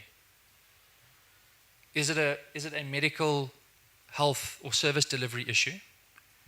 Or is it a values issue? These parents simply didn't value their family enough to stick around. And how do we change that?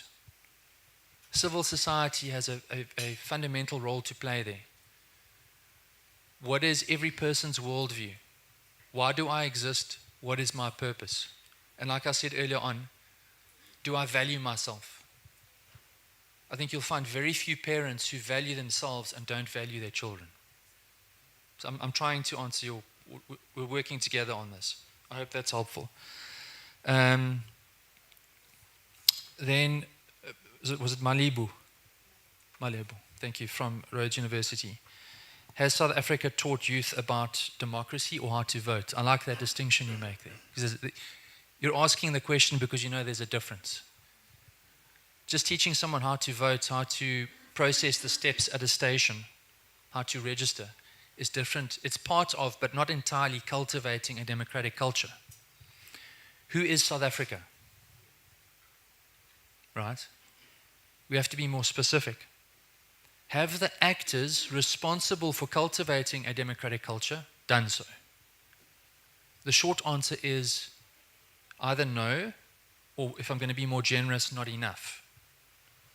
And there cannot be a primary reliance on the state when it comes to this issue. There cannot be. Because our default assumption has to be it's not in the interest of those in power to cultivate a democratic culture. That has to be our default assumption. I'm not saying that's how the people in power are thinking. I'm saying that has to be our default assumption. And let's be open to them proving us wrong. When I spoke about comfort, I was actually, it was partly a commentary on class. So the more comfortable one is in one's facilities or luxuries, the less need one has.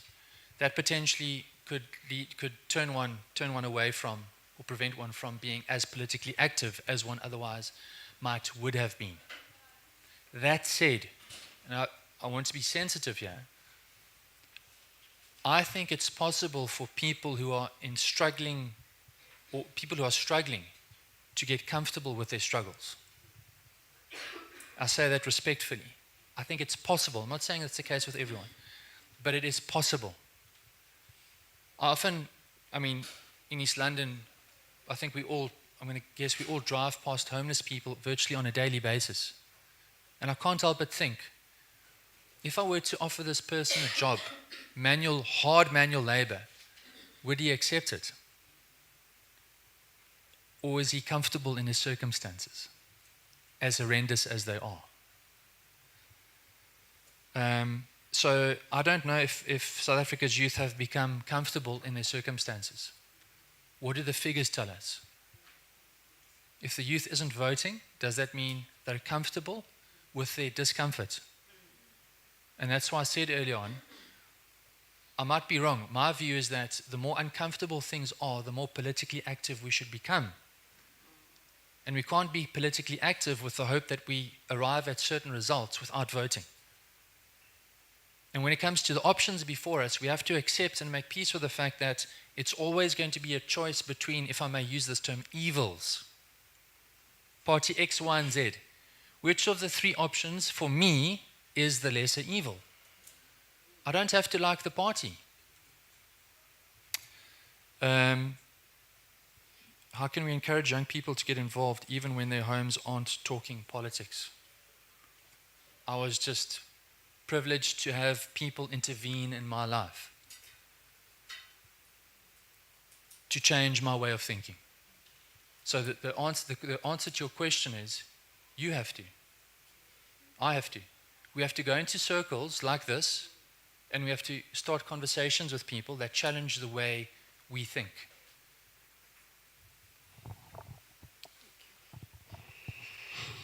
Okay, thanks, Craig. I'll start with Mbali. Mbali, your question is, if the ballot paper does not have anyone that represents you, then what do you do? The question is, why not be a part of the process? Why not contest elections as young people? Why not be engaged and see yourself in that ballot paper and see how many more young people will rally and support another that they can resonate with? All right. Then, the second question, yes. The second question is on the issue of visibility, and I should have addressed this one because it even came out on the first round. Visibility. The Electoral Commission is visible, colleagues, ladies and gentlemen.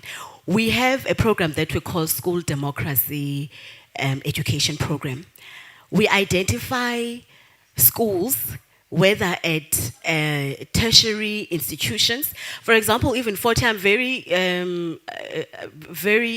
shocked by the fact that you guys don't know. I saw Forte had a registration campaign in collaboration with the IEC Buffalo City office that was running, I think it was last week. I saw even on a portal, you even had posters for that. So it means that we are a little bit ignorant in the spaces that we are in, that we are finding ourselves in as the young people. So, the Electoral Commission does engage with tertiary institutions. It does engage with schools. We do roll out school democracy programs at the schools where we engage the students so that they can become prepared. We engage them at a young age of 16 years so that they can be engaged and they can understand that, yes, right now they are in a protected environment at school, but outside of that, they are citizens and citizens with needs. And then when we engage them on civic and democracy education. Those are discussions that are sort of like the one that is unfolding inside of this room. An understanding of your civic rights and your civic responsibilities. And then we also have balloting education that you will find only closer to an election, where we are educating and reinforcing on what is a ballot paper, what counts as a counting ballot, what counts as a spoiled ballot, because it is no use casting your ballot but it's not going to count. So it must be a meaningful exercise that has results, definite results. So we do engage with schools, we do engage with communities as well. Whenever we have got community meetings at a ward level, whether it's a stakeholder engagement, IGRs, your intergovernmental organizations, we do engage. However, if there are spaces that you are a part of as the young people in this room, and you feel that you would like to invite us, please do extend the invitation so that we can explore our visibility beyond. Thank you. And then another question that was asked was on the issue of the e-voting. Remember this.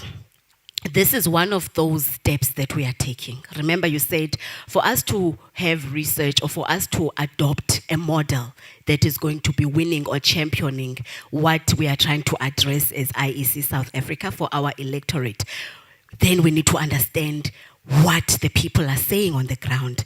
And this is one of those steps. This platform is where we want to see the contributions and the discussions that are coming on the ground. What are the people saying? What are their concerns? So that whenever we are adopting that particular model, it can be one that best suits the realities of the ordinary electorate. Thank you very much.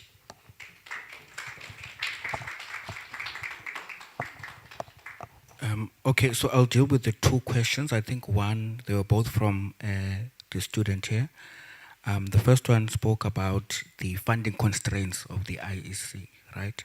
And I think the colleagues working for the IEC can also speak to this one. But I think this compels us to think of low cost but high impact strategies. And I think that e-voting, as has been explained at length by the colleague here, is one of those steps towards low cost, high impact strategies. And of course, I believe that even when e-voting is introduced, it will be a hybrid kind of a model.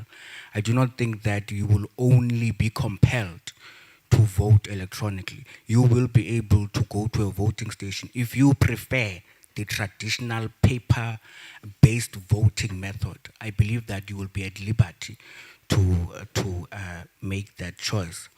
But I think what keeps re-emerging from the floor is the idea of making voting cool.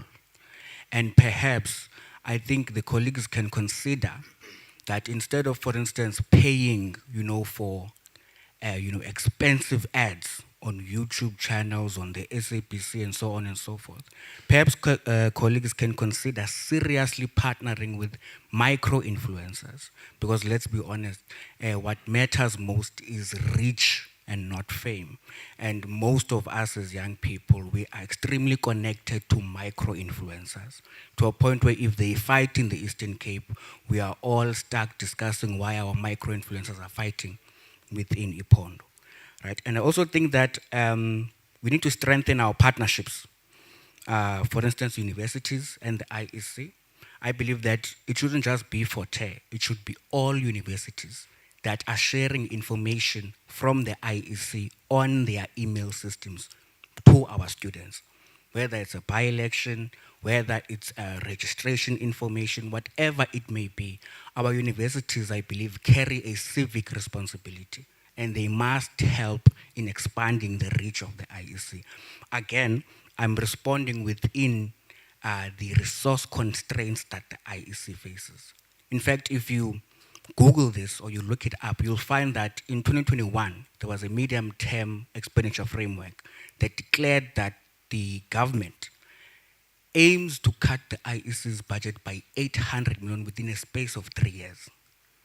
So hence I said when I was speaking that whatever we think or we talk about, we must keep in mind the budget constraints that this institution faces. And then the second question is about how do we maintain the Fees Must Fall momentum. I think we don't need to necessarily maintain it, because remember, the idea is to convert protest solidarity into ballot solidarity, right? So we can protest, we can be involved in politics of the spectacle, and we can garner media attention, and do all manner of performances. We can perform activism, but if we do not go to the ballot, if we can't organize ourselves, quick example, one organization called Abahlali Basemjondolo do this thing where in every election, they throw their weight as an organization behind one political party. And they do that to make a statement. For instance, if they're unhappy with the yellow party, they will then publicly declare that they're going to support the red party. And that is their way of making a statement. If as young people we said, fees must fall, we want fee-free higher education, decolonize the curriculum and so on and so forth, then need to vote based on those issues. Parties that want our vote must make central, must make a priority those issues, whether it's job creation, growing the economy, building more universities, more TVET colleges, more skills development, whatever it may be. We must use our numbers collectively to say that if you want our support as an organized group, if we're scattered and fragmented, we can forget. But we must try to emulate that fees must fall model where we all met in one WhatsApp group throughout these universities and TVET colleges. And we are able to organize ourselves and make it a point that our vote makes a clear statement to whoever is in power or whoever is not addressing our issues as young people. Thank you.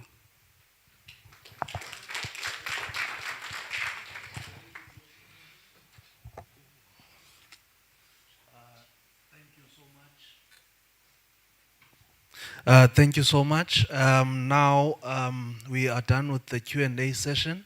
I'll call upon Ms. Lulama Sokobile to do a summation of our event today. And then after that, it will be a vote of thanks done by Ms. Ndabeni. Over to you, ma'am.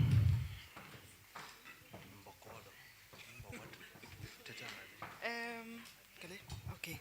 Good afternoon, ladies and gentlemen. I'm just here to do a summation. What are we taking home? What are we taking to the spaces that we occupy after this event? Dr. Stein Kotze, she identified the challenges that hinder the youth from participating. She mentioned socio-economic problems. She mentioned youth empowerment. But in order to aid that, she said that there must be equal opportunities to balance these barriers that will then assist in aiding the challenges that are faced by the youth. She mentioned that a survey it says that the young black female aged 19 and 24 is hopeless. And that is the group that we want as the IEC. When we go out and do civic and democracy education in schools, in tertiary institutions, that is the youth that who is our audience. And it is indeed hopeless because they do not participate in our events. And Mrs. Mbambo, she spoke about e-voting. E-voting is still in a proposal stage from the IEC. The document is available in the IEC website. If you go to the internet, you can indulge yourself on the research that has already been done by the IEC, and you can actually give feedback to that research that is done by the IEC. She gave us a brief explanation of what it is, what is e-voting, and the two types of e-voting being the controlled and the uncontrolled electronic voting. So you can indulge yourself into the document and submit your feedback. The IEC will very much appreciate that. And then Mr. Mvenene, he encouraged the youth to take charge, to take control. That is the whole purpose of this event, for the youth to take charge, to take control. He spoke about ballot power, which I like very much, because when we go out and do civic and democracy education, we educate the electorate on the power of a single vote. The youth doesn't understand that there is great power in just one vote. So if we can go out and echo that there is power in just a single vote. He also spoke about political acclimatization and how do we get the youth to be politically competent? How do we get them to know that before you vote, you must register? How do we get them to know that at the age of 16, you can register to vote, but you will only vote when you are 18 years? So the responsibility is on us, the privileged youth, the youth that is here. We are privileged because we are exposed to this information. But what about the people who are staying in Harare, in Khayelitsha, who have never seen an IEC official? It means now the lady from the law student from Eforte can go back to her community and be that and encourage the youth from Harare to know about the electoral processes, to participate in electoral democracy. And then we also heard from Mr. Bailey. He said that to be human is to be political. He also posed a question that said, do we want democracy? Do we? I'm asking, do we? Yes, we do want it. But then, what's our problem? Why are we not voting if we want democracy? Because in order for democracy to grow, in order for democracy to flourish, we must vote. Yes, we must vote. So it's up to us then, the people who are in this room, to be our mouthpiece as the IEC, to go out there and encourage the youth that is in the spaces that you occupy. Now, as the IEC, we have that responsibility, but we want to partner with you then to share that responsibility of ensuring that the youth that is already registered, they go to the voting station. The youth that is not registered, they ensure that they are registered. Lastly, I want to encourage everyone to take this responsibility with achieving what the IEC wanted to achieve with this event, and pose a question: are you comfortable with your discomfort? Clearly, the statistics shows that the youth is in discomfort, but it also means that they are comfortable with the discomfort because they are not going out to the polls to vote. Thank you very much.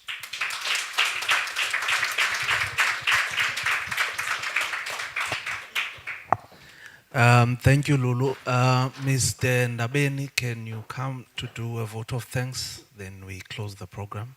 Thank you. Over to you, sir.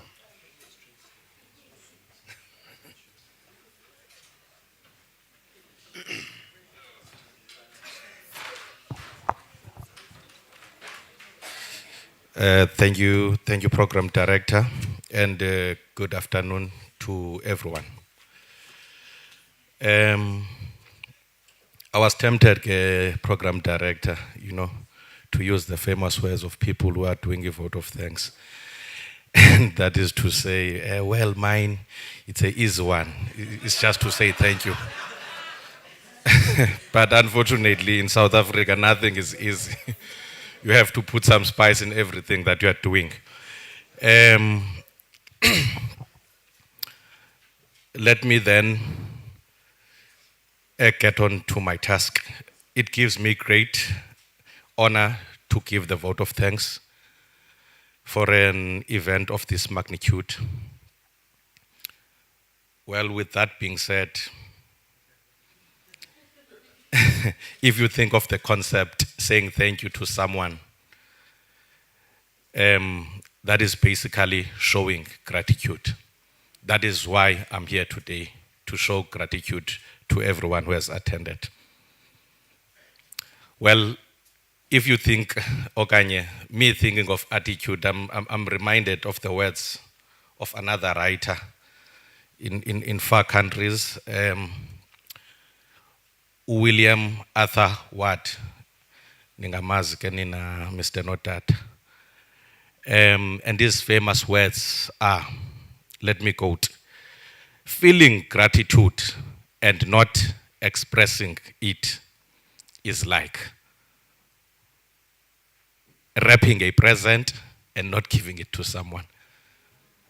Feeling gratitude but not expressing it. There's that gift, but you are keeping it for yourself and not for the person. So basically, I'm here to just give you that gift of gratitude. So with those words, we as the IEC want to express our deepest gratitude to you all that have attended this event, to you all that have made this event to what it is. It was a successful and great event. Thank you. Let me specifically thank our panel in front, seated here at the front. We appreciate you and thank you so much. We also want to thank the different stakeholders in attendance today. Attendees from WUSU, that is Walter Sisulu University, attendees from Nelson Mandela University, attendees from Rhodes University, attendees from the different radio stations, the clergy, and all other stakeholders that I would have missed. Thanks for your attendance and thanks for the fruitful engagements. Thank you. To the IEC staff from the different local offices, we appreciate you, colleagues. Thank you. To the technical team, our sound and media guys, to Julie and Sanders committee, without you guys, this event would not have been this beautiful. Thanks, guys. Last but definitely not least, the two people responsible for us being here today and also responsible for the entire event. Let me take this opportunity to say thank you. Words, actually, I am referring to our project managers, Ms. Stenworth, Julie Stenworth, and Mr. Sanda Notata. Words alone are not enough to give thanks to you, but what can I say? Thank you for your hard work, guys. I almost forgot. To Mr. Sanda Notata, to Ms. Ulula Masokobile, and to, of course, Mr. Zugondabeni. Yes. Thanks for being able to feature in this program.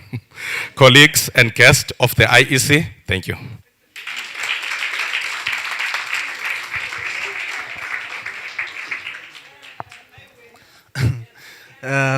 Thank you, Tazooks.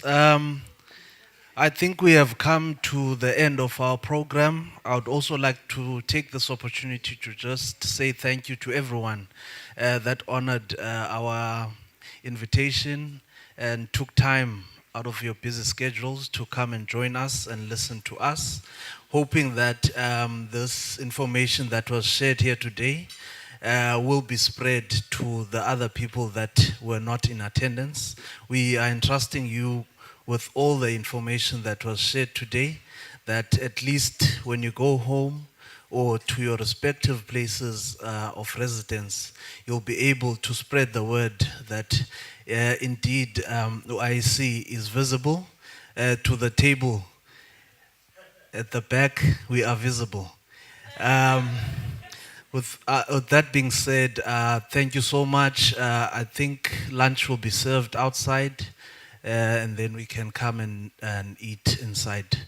Thank you so much and travel safely back home. Thank you.